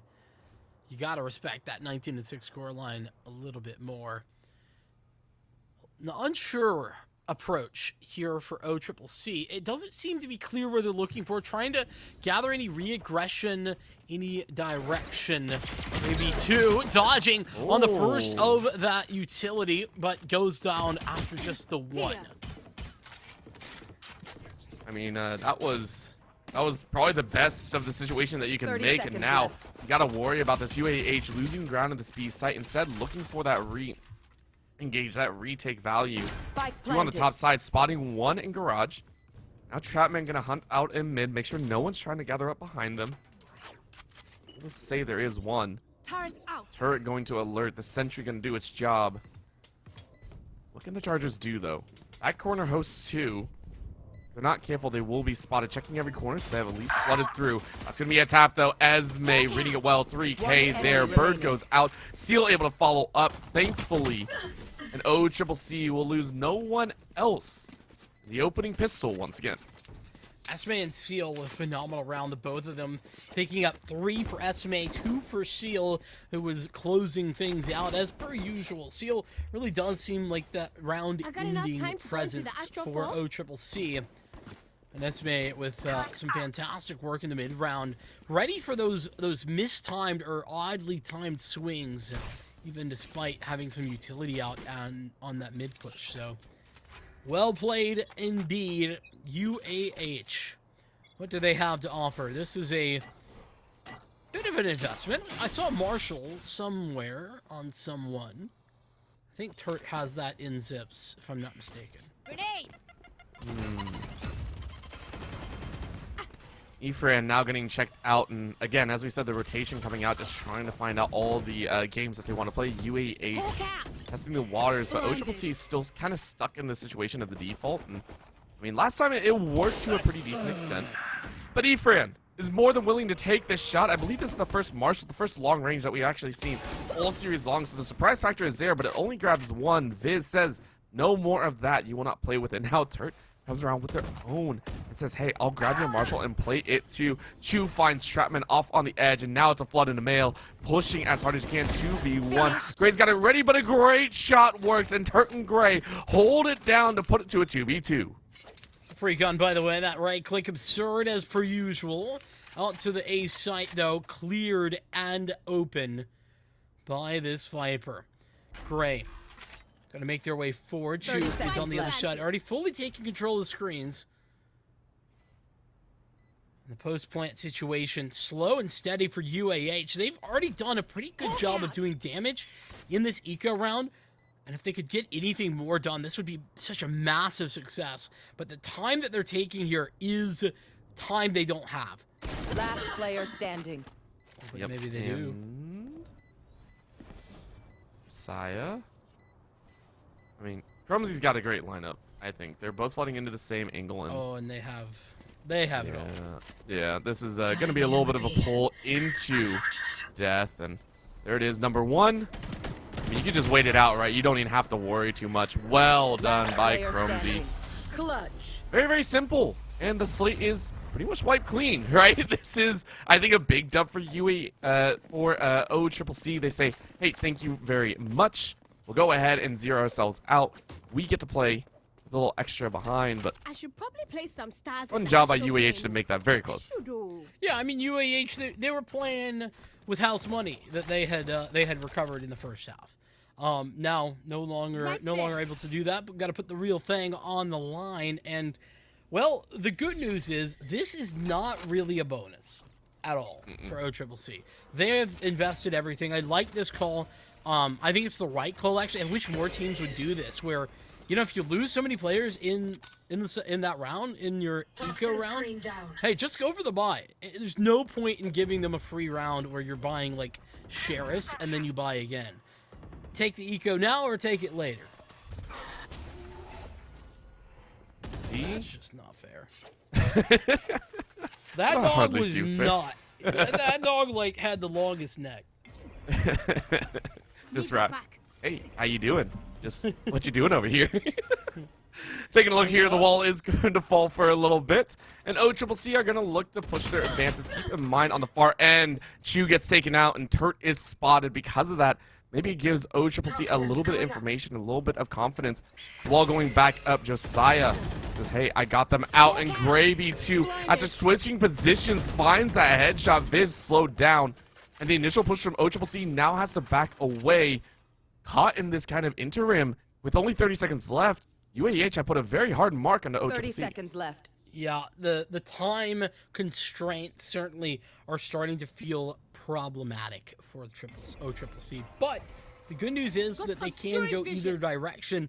They just got to make a decision quick. They're running out of time to make that decision, and they aren't making a decision. The decision is not to go 10 anywhere. seconds left. Just hang on to these rifles, try again in the next round. And you know what? It's a valid decision in my humble opinion. I said in the last round, I like that OCCC made the call. Hey, we're just going to go for a buy and hope we win it. Well, they didn't win it, so they're going to try again next round with a decent enough purchase, minus a couple of those rifles that Viz and Chu won't be in a position to rebuy. I mean, they were able to. Yeah, Viz is the only one that's going to be sitting on low end. But you know the util is going to be hurting here, right? Not much they can do about that. But for UAH, I wonder if they're going to get a little bit chancy with this so far. The good eyes and reading on Turt has kind of followed them around. They haven't had as much impact as they probably would have liked in the last 3 rounds. Only 2 kills across 3. So in this 4th, maybe once again they get a little bit spicy. They try and challenge and even try and jump through some of these just to get an advantage. But at the current moment, hold it down as slow as possible. Star drops at their feet, and Turt wants this angle. Great hold, says 1. Now moving forward, looking for a second, can't find it, but sees 2. Good job getting out of there. Turt needed to not commit such that he went down after that initial pick because OCCC have some support as well, and they have a 4v4. Trailblazer looking for Esme, but she's evacuated the area through sewer and back over to A. That is where the majority of the defending utility was, but now without the KJ, it's not a problem. Efren on the site is going to be, but only gets the one, losing track of the Bulldog spray. 3-on-3 activated, and Orbital. We'll see OCCC and their boost plant once again. I mean, this is where UAH, I think, excel, though. Their re-entries have been great. They've been able to file in as a team. Problem this time is you're not really going to find any split members. All three kind of huddled up in the back for OCCC. They're getting blinded out, though, and spotted. This might make it even easier. Go ahead, get around, though. Chu with the great spray finds great P2. Low HP on Chu, though, and Esme sitting about 75. Gonna be a problem on either end. Great shot by Turk number 1, and with that ping forces Esme out. They gotta get that plant. They gotta get that defusal down. Josiah sees it and is now gonna bait out time. Sees them and looks and hits. It'll be the finish coming out for UAH. As I said, their retakes are so good. Unfortunately, Esme just that was not a particularly winnable round either for her. Like she was at 5 HP, I think, when it was procced into a 1v2. Just not ideal. And the crossfire that UAH had already set up when the spike actually went down, OCCC could never get into post plants. You mentioned how they were so stuck in the site itself, all grouped up. That's because UAH were already closed in and held the retreat for anybody who was trying to get out of there. Fantastic work, good intentionality from the positions from UAH, not to fight on the site, but to wait for the post plant and disallow OCCC. Toxins going up. At this point, the CCC are left wondering. A lot of their advances, they made their way in, but the second half, trying to get their way out, and now they are cornered themselves. They did this last time to Turt, and getting their own kind of situation thrown back at them has them in a little bit of a kerfuffle. They don't want to move from here. They want to keep trying to press forward, and they're going to wait it out. I'm going to say they can only do so much. Poison back in their own. No one flushed out of the left corner, so they know there's one to the right. The Viper should be holding this doorway. Who is going to check, though? So many short-range weapons.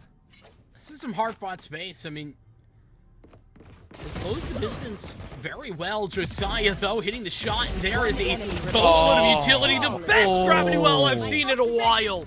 Incredible work from Efren, spraying them all down. They were all stuck, dead to rights. The world, the universe just collapsing in on them at that point. And granted, it was one that they knew was going to be hard fought, but it still looked pretty rough for OCCC. UAH do not lose a single member. They get to pad their wallets a little bit more, and they are again here at the cusp of just 3 rounds from the match victory. You're going to look there, Turt as well. We did say, hey, Turt's good, but it feels like they are the mainstay player for the rest of the team. Come around, the rest of the team has started to step up in this second half, and I mean, now they'll definitely have to, as again, a gravity wall grabs another trap man, trapped in a trap of their own. Great work there from Viz. Showstopper out. That's not going to connect to anyone just yet, but honestly, UAH are already in trouble. Post plant, it's a 5-on-3 with so much space gathered inside of heaven here. They've got ramp control, they've got zip control. This is over. Without a star, I cannot. I mean, there's a, you know, I always say there's hope, but I do agree that hope is looking pretty dang grim. It is a thread at all, but that's going to be a blind. Great B2 can't do too much, but Efren is able to follow up. 2v4, though. This honestly, is still very difficult. I wouldn't hate to see them walk away from this with some guns in hands. Josiah looks to just try and, you know, grab a couple of exits. All vulnerable, but none down. Josiah will fall to the spike, and, well, great round from OCCC. A little bit overzealous. Turt had support, but still goes down, as does his supporting cast. UAH, they still had plenty to buy this round, but they've finally been stopped a little bit. That run of 3 rounds denied. I think that was just well played by OCCC. They realized they were taking a little bit too much time, giving way for UAH to be able to rotate, be able to cover each other. They just pushed. You saw it there. They just kind of rushed. They said, screw it. We'll see what we can get. And it worked out. A great little shift in pace granted them this favor. And now they get to try and mount a comeback of their own. Seekers go out. Great start here. And all the boom bots in the world. So, again, this fast-paced action will deny UAH a chance to cluster in and get early frags. Instead, they'll look for the retake once again. Yeah, but the key difference here is that they're actually playing retake. They're not allowing themselves to get taken out early. It was an impossible 3v5 last time. Now it's a 5v5. This is very much a legitimate chance at success. Oh, well, not anymore, I think. Viz got some of the most important frags. Trapman, though, fires back as he's a 1 for 2, but still, the ground team is denied. Now 2 more sprint off for OCCC into that garage without a shred of information for UAH, and UAH have to be worried. That is going to be the poison to lay out. That turret is going to spot them out. Esme, though, finds turret, and Seal finds the other. Well played by OCCC. Trapman needs to pull off the impossible, and the impossible is truly impossible. That will be a second for OCCC in a row, looking to try and tie things back up. And once again, it's Viz to do the damage. I mean, Viz, I think consistently, even back on map number 1, we didn't get to talk too much about them, but was consistently one of the players to open the door for OCCC to get opportunities to win rounds. We just didn't get to talk about it as much because it's not quite as flashy as what Turret is doing. I mean, just the utter absurd, like, aim skill that Turret's putting together has been there. But Viz's timings on rotations and getting out onto sites is really good. His great idea of where the blast packs can be utilized at their best. Scout destroyed. We're going to have to need that to happen again as we do get a little bit of a chase forward. Esme going to be that first head through that door. It's a 5-stack. They are willing to commit so much to this, or at least for the time being. A little bit of shell to try and bait out some shots. Not going to happen. That's going to give time for the rest of UAH to try and gather up through middle. You can see there, cheat through. Hey, is anyone in mid? No. Very quiet on the rest side of the map. And there it is. Good little call out. Great information. Hey, Gray says they are here. Yeah, that Trailblazer getting some key info for sure on that one. Still a crossfire set. And as you mentioned, all 5 heading that way, but are they going to check Josiah? Not a chance in the gravity well. Are 3 more, and Gravy 2 connects the 2 frags required, spawning out the final man. It's up to Chromesy, who is down and out on the 3K from Gray. It was patience versus patience, and OCCC lost out in that fight. UAH with a great snuff of what could have been a run, denying OCCC the chance to really fight back. Guns are still up. A little bit of light armor on their side, but enough to try and do some damage. If they lose here, is going to be pretty much in the dumps, and another bargain bin buy. So for OCCC, this is a round that they must win. They want to give themselves the best chance at pushing to a Game 3. Indeed. OCCC, they've recognized that, sticking together in, trying to trade effectively, that's been their bread and butter. That's been what's successful for them, so they're sticking with that. They have one lurk out elsewhere. The main 4 heading in the same direction, out towards the B site. Snakebite will stop that onslaught for the moment, and now UAH can take a minute to try and gather some information. There's still a Trailblazer there in Gray's hands, and that's going to head in momentarily by the looks of it. Time to hunt. Hunt is on. They find the corner. They didn't check the corner, so Viz hoping for an opportunity. Saying they didn't spot me. They didn't spot me. Probably a good thing. Everyone, fall back from garage. OCCC don't want to push their luck any further. They know this round is important. For UAH, I think with all ults up, they're more than willing to just kind of sit here and wait it out. Even Turt is so far back, so unaccustomedly, right? Like, has always been at the front lines. Instead, this time, hiding out in the top rung, saying, we can't afford to make too big of a mistake, especially with this aggression. Gray, though, with the blind fire, gathers so much information, so many frags behind. Gray has had an incredible couple of rounds. Those Seekers timed to perfection. Guiding Light doesn't make the mark, but Seekers are still good, and Gray's even better One more to find. It's Chu, who's player still on the standing. site. Seal there with them, and dead on both counts. OCCC. Same situation. point. 9-12 the We saw the scoreline, beginning and the and they need 3 in a row for Now, overtime. the end. They need 3 rounds. BYB The low budget buy. going to Astro to do and them no Astro ults. Guardian things I do. There is rough final rounds to be in, and then there's this. Like, I hate saying that, but you're looking at low-end purchases. I expect some sort of crazy kind of setup. I wouldn't be too upset at a rush. Just, you got to do something to surprise here because the util's not in your favor. Neither is the weaponry. So give it your best shot right now. OCCC, try and show up here. Here Blocking we vision. go. Utility out mid for OCCC. They've got a boatload of players there as well. Gonna have to pull off a bit of a miracle. Brainstorm out for Turret. Your Where fault. did that first play go? But Turret gets the Oh. second. Tapped by Utility. They're gonna head through mail room.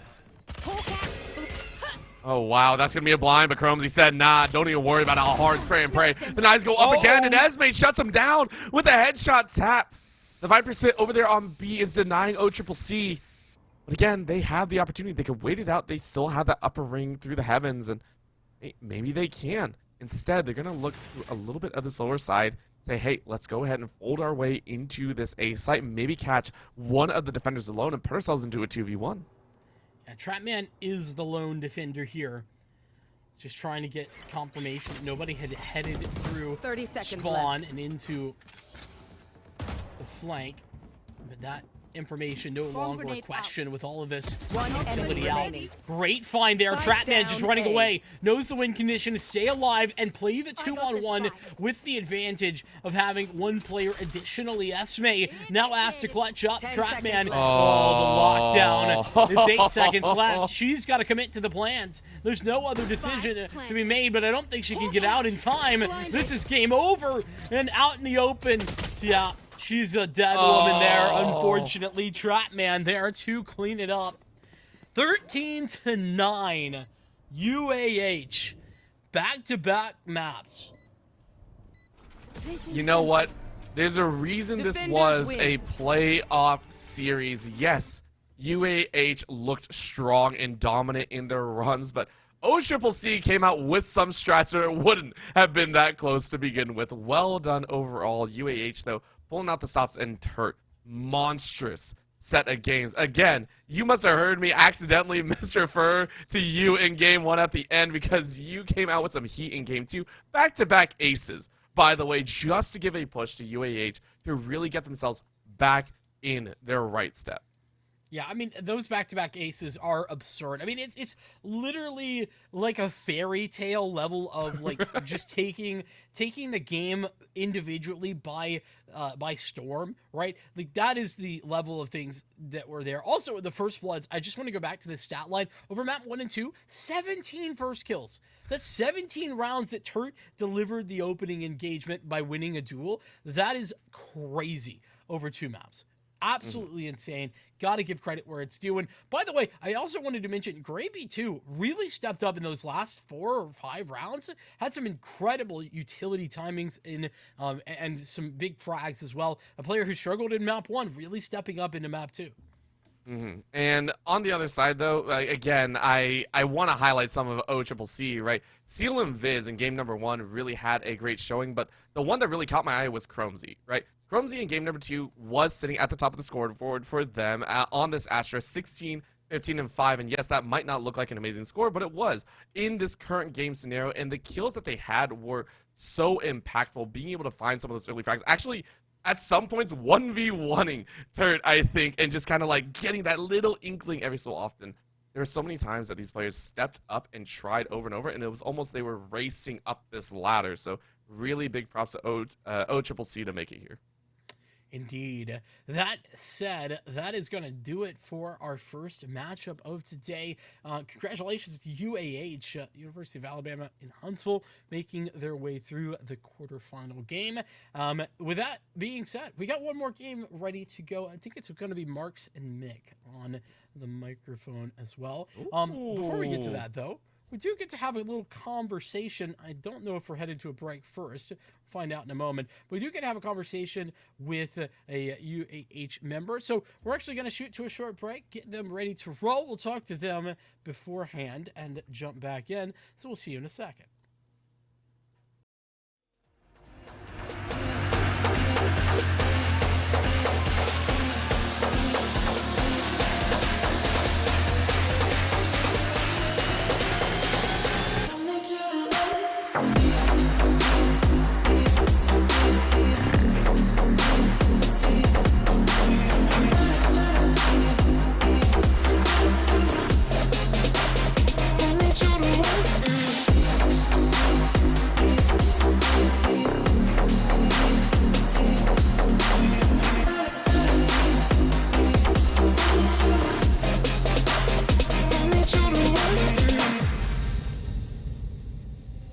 You can say hello, but I don't need you to like me.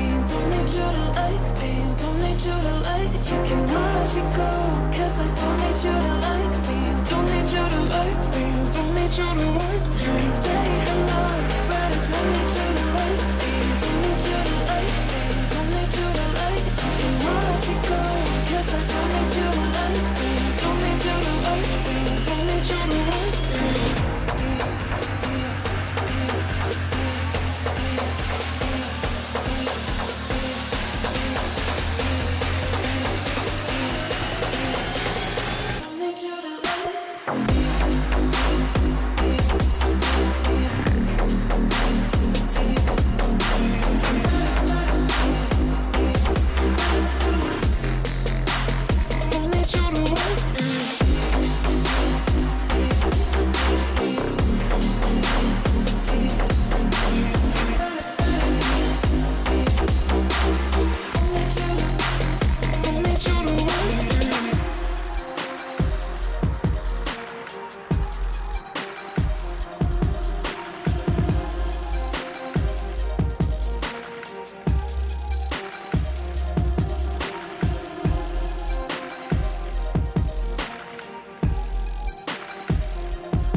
When you dream, do you see beautiful rays of light shimmering, guiding you through the night?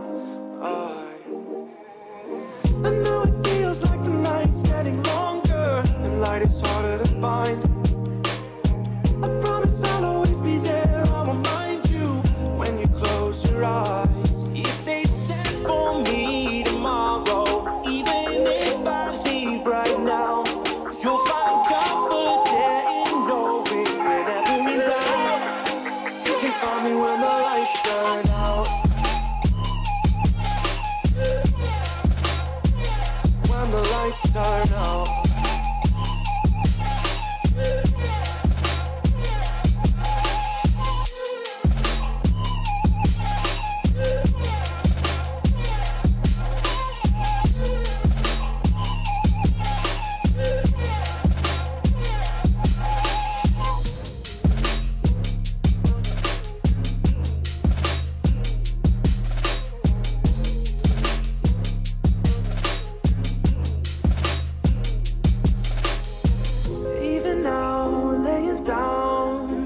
Of miles away, I can see you and me like it was yesterday. I know it's not the same, but I'm still behind you every step of the way. Look in yourself and I'll be there, I can guide you. All the love is the same.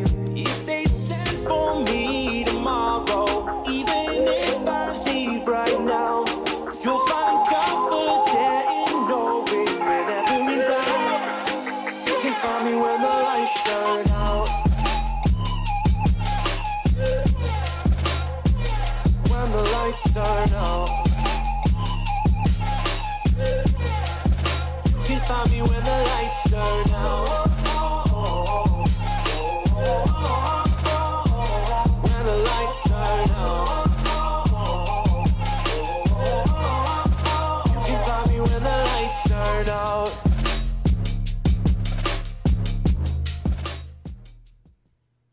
Well, hello there. Welcome back and welcome in to what's going to be an interview here. We have Evran coming in from UAH. And first of all, Evran, I just want to say congratulations on the win. How are you guys feeling kind of throughout that game and into the victory? It was a really good matchup between UAH and the other team, and just really excited to play it. And the first map was a real good series, and we just steadied ourselves and went into the next map with that fire in us, Yeah, and I mean, let's talk about that first match because it was very, very fun to watch. Coming out the gates, you guys were sitting there kind of having the number on OCCC, and then it seemed somewhere in the second half it got a little bit too close for comfort, and Turt took off. What was that? Was that, the plan? Because it seemed like you guys were almost helping Turt along the way. Was that originally a plan, or was that always just like, just fly by the seat of our pants? So absolutely, shout out to Turt. We know he's the best player on the team, and so we activate him. We say, all right, go do your thing. And when he does, we start winning rounds. And towards the end there, we had a couple shaky areas, but especially once he activated, you really saw us kind of light up. I enjoy that because it even folded into game number 2, right? The immediate answer in game 2 was literally hold mid. We don't care if we lost the early 4. Let's just keep hitting it over and over and over again. Why? I gotta ask, why didn't you keep doing that? Because it seemed it was working so much, and all of a sudden it was a shift out to A, and then sometimes the garage. I mean, why didn't you just keep hitting it? Was it just like Turt was a little bit bored, or? We just kind of flew by the seat of our pants. We didn't really know what to do. We just played off their utility. So when we saw that they were using a lot of utility in mid, we just went mid. Every now and then we tried to shake things up a little bit too, but I mean, yeah, just played off what they gave us. I really enjoyed that one, and I mean, heads up to you as well, because yes, Turt had some of the great shots out there, but you were basically the one holding the spotlight, right? Hold it on to Turt there. The Astra coming into play, I mean, that seemed well practiced. Is that something that you guys have been practicing so much? Is that in your repertoire, or is that also just kind of one of those spur of the moment, hey, we are going to bring that? Because it definitely didn't look spur of the moment, but I have to ask either way. Yeah, Astra is definitely a comfort pick of mine, especially on Lotus, but Split is another game, map where I can just really work with Astra and really use the utility in a way that will support Turt as well. And in all of our scrimmages, I don't think we've ever not played with an Astra, so yeah. That is definitely comfort right there. Well, Efren, first of all, thanks so much for taking the time to talk to us. Second, before we do let you go, I want to ask any shout outs, people you want to say hello to while we got you on stream? Hi, Mom. Hi, Dad. They might be watching. If not, it might be in a clip. Shout out Turt. Dude is the rock of our team, and he just had a legendary performance today. Shout out Gray as well. Stop overheating. And otherwise, I think that's about it for tonight. Cool. Efren, thank you so much. Congratulations once again to you and the squad. We appreciate you. Yeah, appreciate it. Thank you, guys. Well, alrighty, Orbital. After that fantastic conversation, love to hear that from Efren. Just kind of listen, know your win conditions. That's something that I feel like a lot of teams don't get right. Is that they get too interested in playing I'll say the right way, or whatever they think that is, and not taking what they have. And if you have somebody like Turt, activate them, make them the key piece to the squad, and that's exactly what they did. Fantastic work from UAH. Any final thoughts before we say goodbye, at least for this first matchup? No, I just think if that is going to be the start of the playoffs, I'm expecting so much more as well, because that was just between the 2nd seed and the 3rd seed. I cannot wait to see what all other 6 teams, or maybe only 3 more teams now, but what the other teams here in this bracket have to offer. Indeed, we have so much more to offer as well, by the way. We got another matchup coming back. Marks and Mick will be here to bring you through all that action, but get your snacks, get your popcorn, and get ready, because we'll be back soon with one more matchup. See you then. I can hear each sound calling my name, and I feel angels around when I start to sing, and suddenly it feels like heaven is not so far away. Tell me, can you hear the symphony?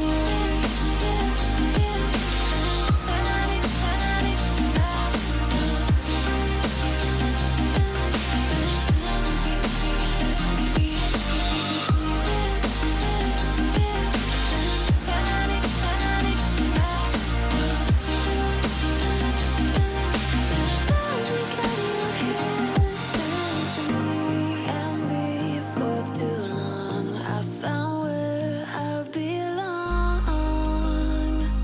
I can hear it, oh, I can't stop the rush. Every note I touch, I can feel it saving me.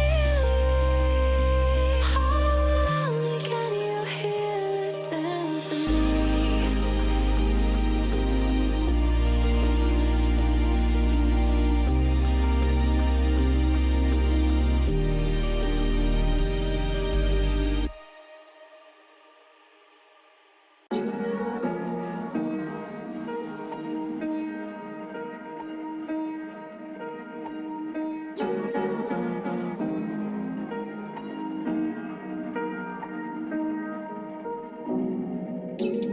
Where you look, where you touch, where you feel, yeah. Where you look, where you touch, where you feel, yeah. Can we talk about me and you? Can we talk about the truth? I wanna know, I wanna know. Can we talk about me and you? Can we talk about me and you? Can we talk about the truth? I wanna know, I wanna know.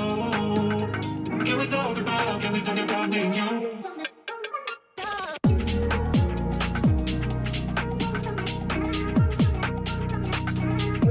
about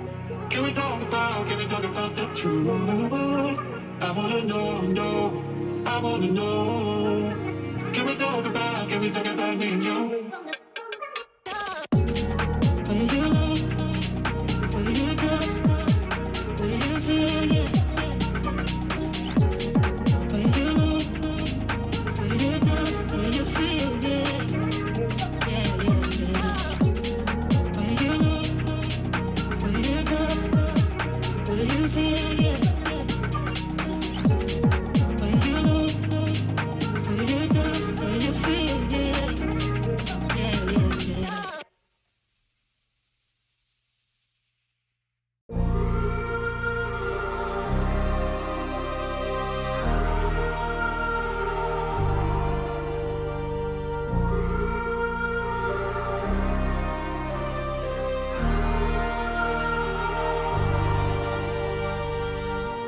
I wanna know your dark side.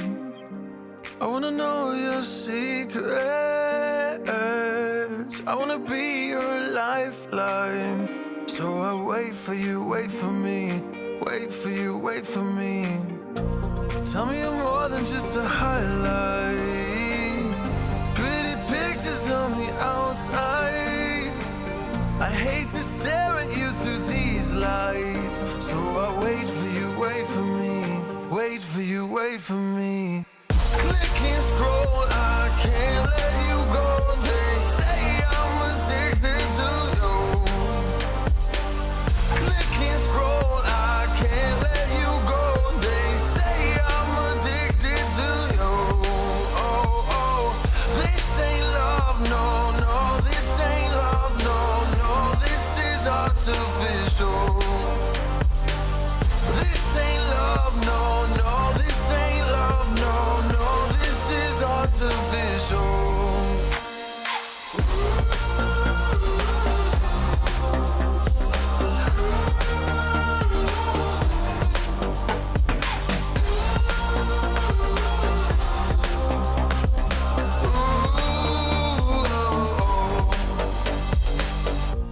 I wanna know you inside and out. Wanna know what's behind the light.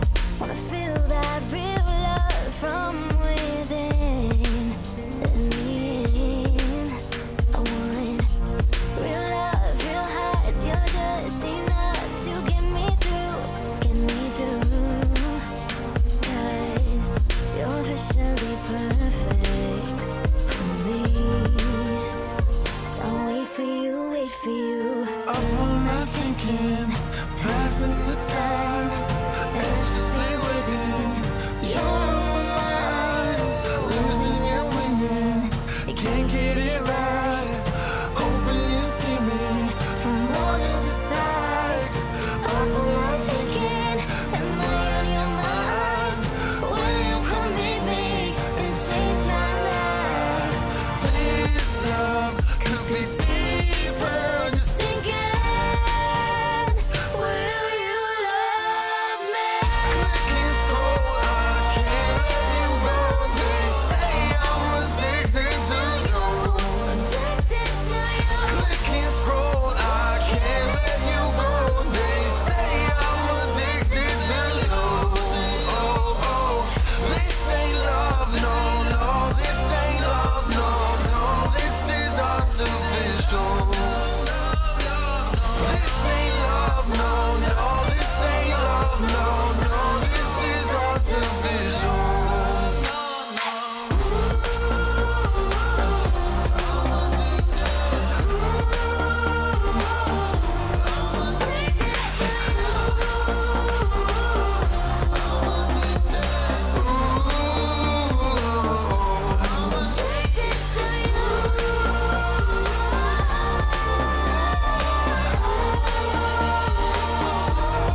should. Drop the clutch, pedal to the floor. Turn that kitty pat into a lion's roar. Dream machine, racing queen. I'll take you wherever you wanna go. Let's blow this town, break the speed of sound. Tonight we own the road. Dream machine, racing queen. You make my heart beat. You make my heart beat. Dream machine, racing queen. You make my heart beat. You make my heart beat. Red on the highway, blue lights flashing behind me. Dream machine, racing queen. You make my heart beat. You make my heart beat.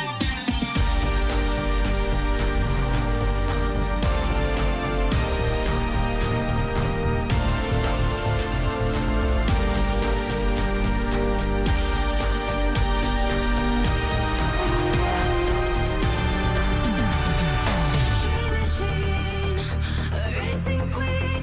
You make my heart beat. You make my heart beat. Dream machine, racing queen. You make my heart beat. You make my heart beat. Red on the highway, blue lights flashing behind me. Dream machine, racing queen. You make my heart beat. You make my heart beat.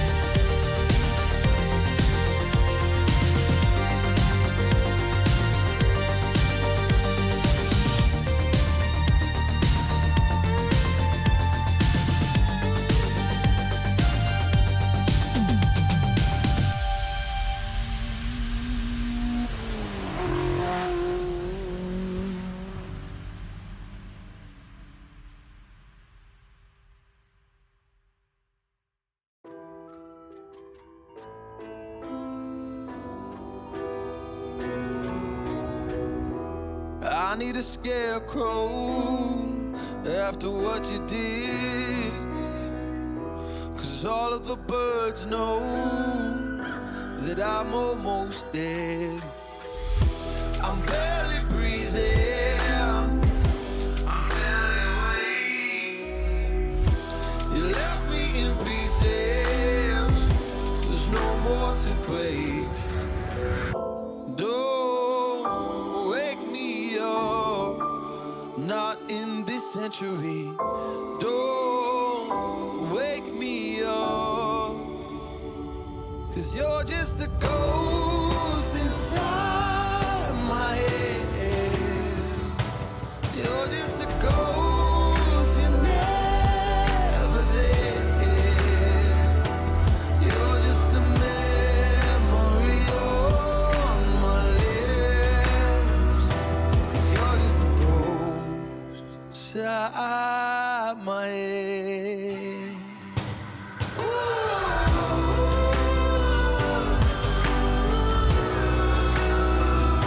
Cause you're just a ghost inside my head.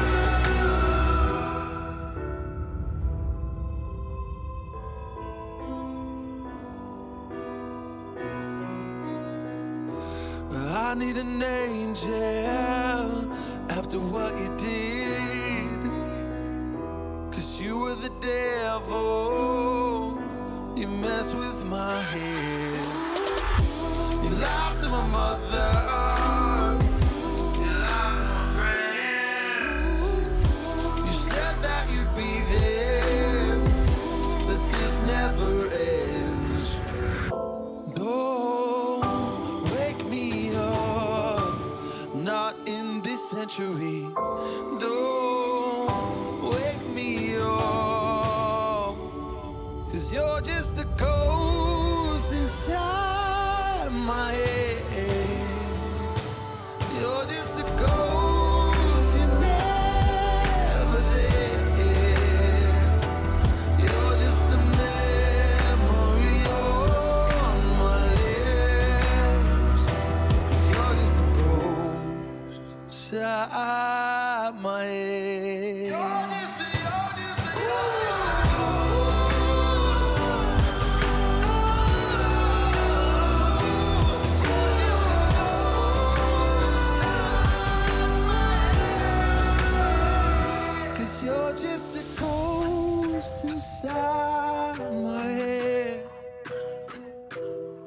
just a ghost, you're never there. 'Cause you're just a ghost inside my head. You're just a ghost, you're never there. You're just a memory on my lips. You're just a ghost inside my head. Oh, you're just a ghost inside my head.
snow there, it is cold there, but I am safe and I am warm. Although it's hard, I know I gotta keep up, no time to lay, to drift away. I find my space, I spend my time down the rabbit hole again, and as I fall I can feel the pain. You can't tell me where to go, so I don't know, I just go with the flow. I go with the flow. I'm falling up, I'm falling down, from the sky and from the ground. Up above just like below, and I don't know where I should go. 'Cause I'm stuck in limbo.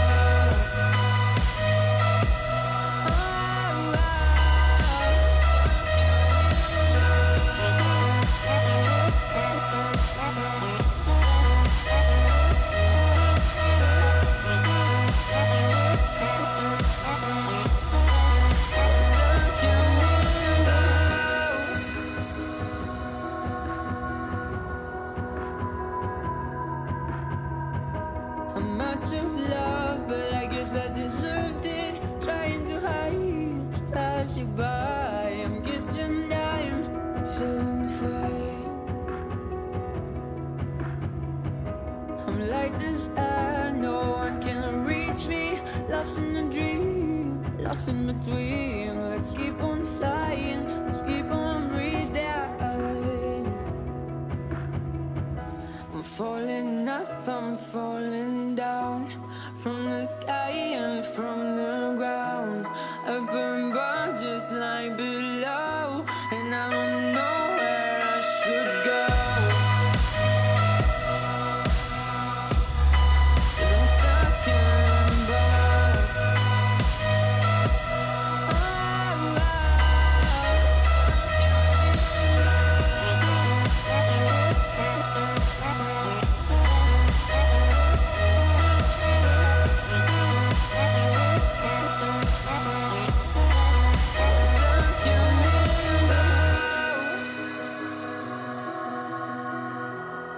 Cause I'm stuck in limbo.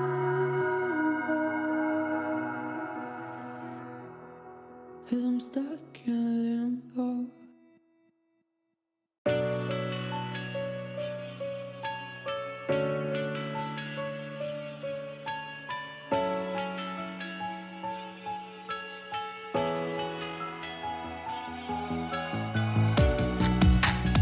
Living in the same routine, like the seasons I'm on repeat.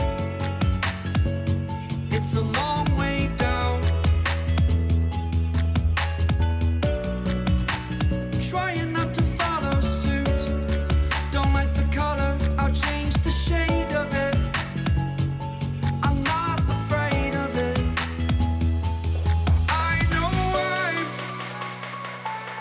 I know I'm holding on to this, holding on. I know I'm holding on to this, holding on. Don't let me repeat it.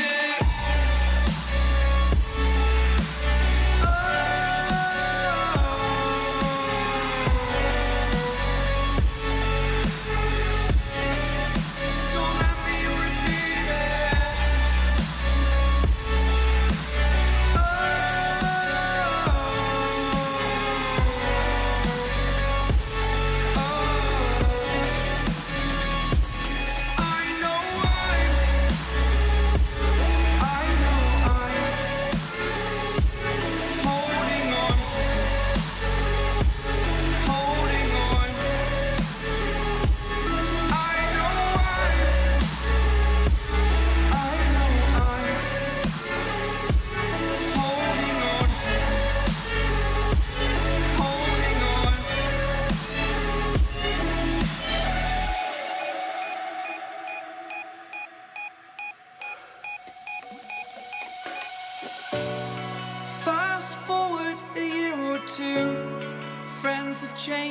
so can you. So can you. For too long about the mistakes, while I resent, I learned to hate. Forgot your names. Fear the struggle to follow on. Need to focus to prove you're wrong. I'm not wrong.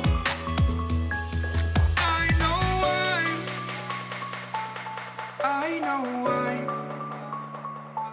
holding on to this. Holding on. I know I'm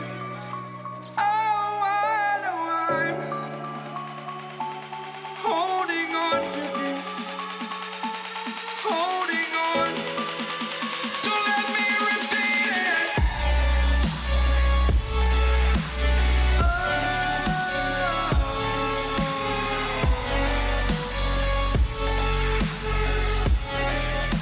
Don't let me repeat it.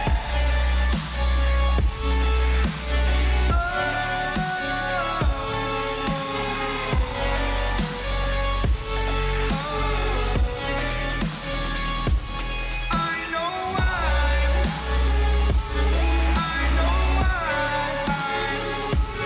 holding on to this. Holding on. Holding on. Holding on. Holding on. Holding on. Holding on.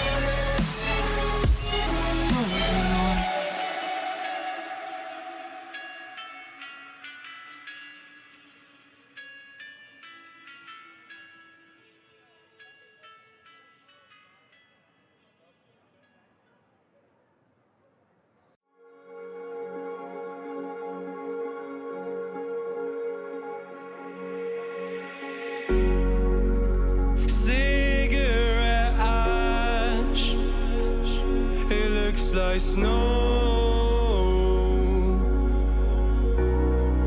when it falls in the wind, you know. And you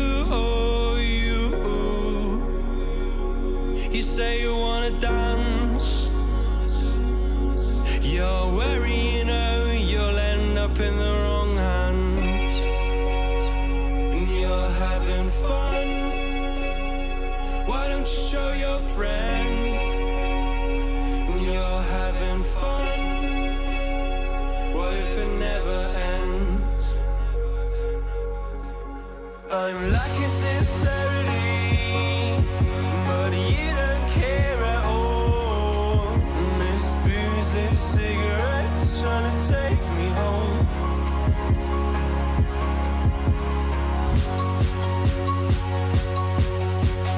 Falling in love just a million times, breaking it off, put the feeling on ice still.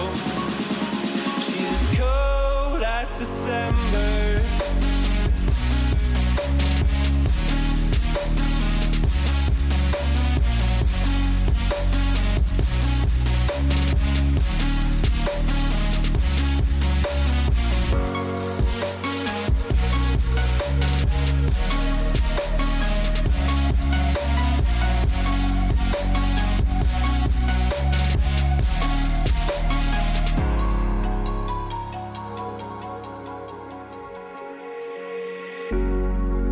I swear I've seen you before, holding your shoes in your hands, running out that door.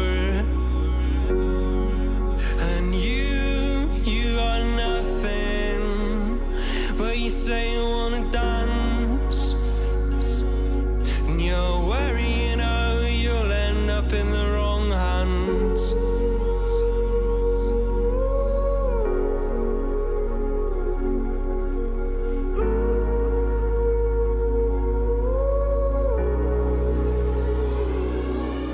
I'm lacking sincerity, but you don't care at all. This booze, this cigarette's trying to take me home.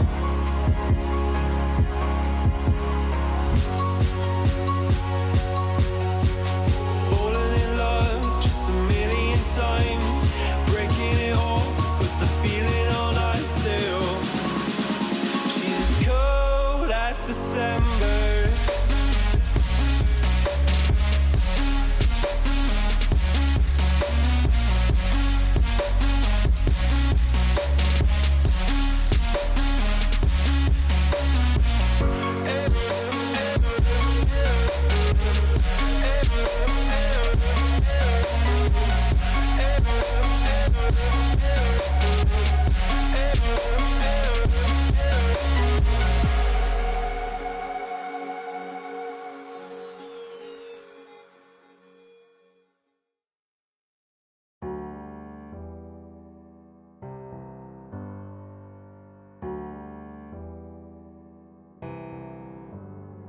Feelings, it's like I can't walk on the ceiling. Oh yeah, got me dreaming, dreaming in colors I never dreamed in. Oh yeah, I let you in deeper than I let anyone else before. Fell in love with my broken pieces, took 'em all and made 'em yours. Didn't know my heartbeat needed skipping out. No, I can't keep score when I lose my breath. Boy, you got me breathing.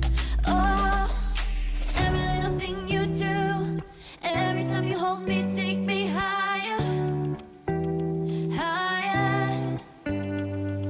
Every little thing you do, every time you hold me, take me higher, higher. Oh.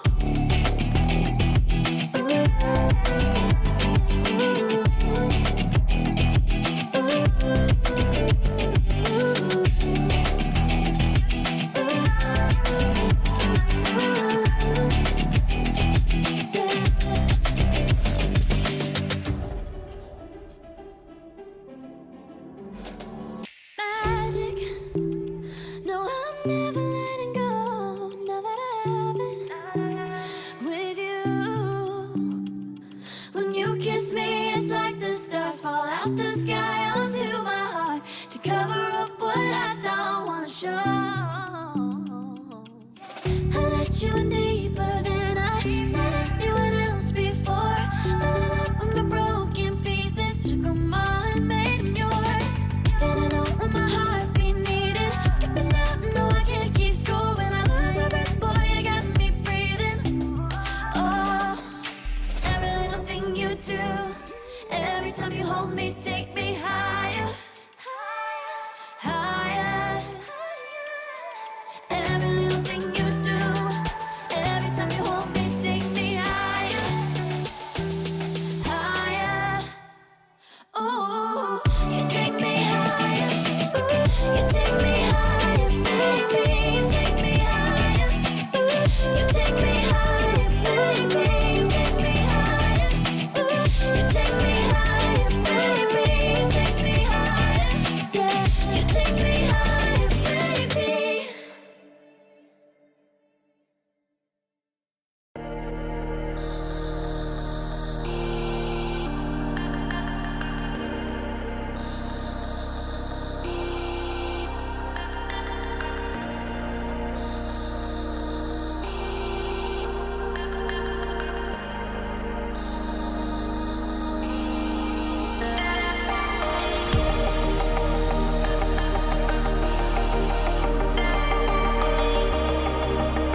when I'm with you. I am able to keep pushing my limits, and all the drive that I have, well, I'm going the distance with you.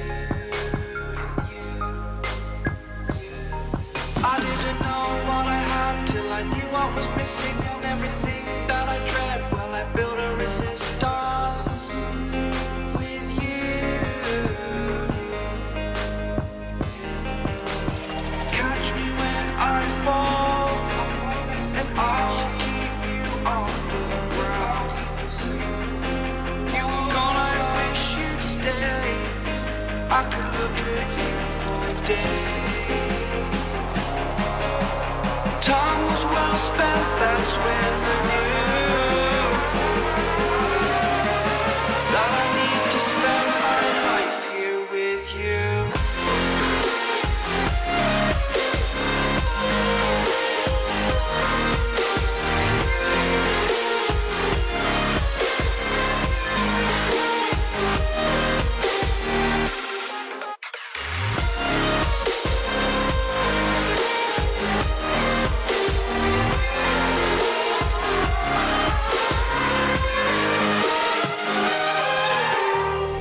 Take your time, not in the fast lane. I understand that you've been broken too many times, but I'll be waiting to mend your wounds from all you've taken. But if we listen to each other and admit our mistakes, then I can show you who I am, because I'm not the same. I'm better with you.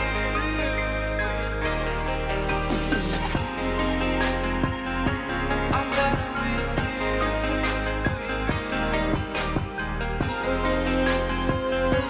I'm better with you. Catch me when I fall, and I'll keep you off the ground. That's when I knew that I need to spend my life here with you.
The seasons come and go like thoughts of you.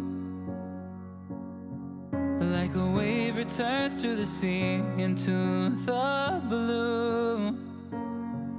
They change but in a cycle that I can't lose. Each painful but delightful to live through. You came into my life just like another season. Not for long, just a time, just like another season. Maybe this time next year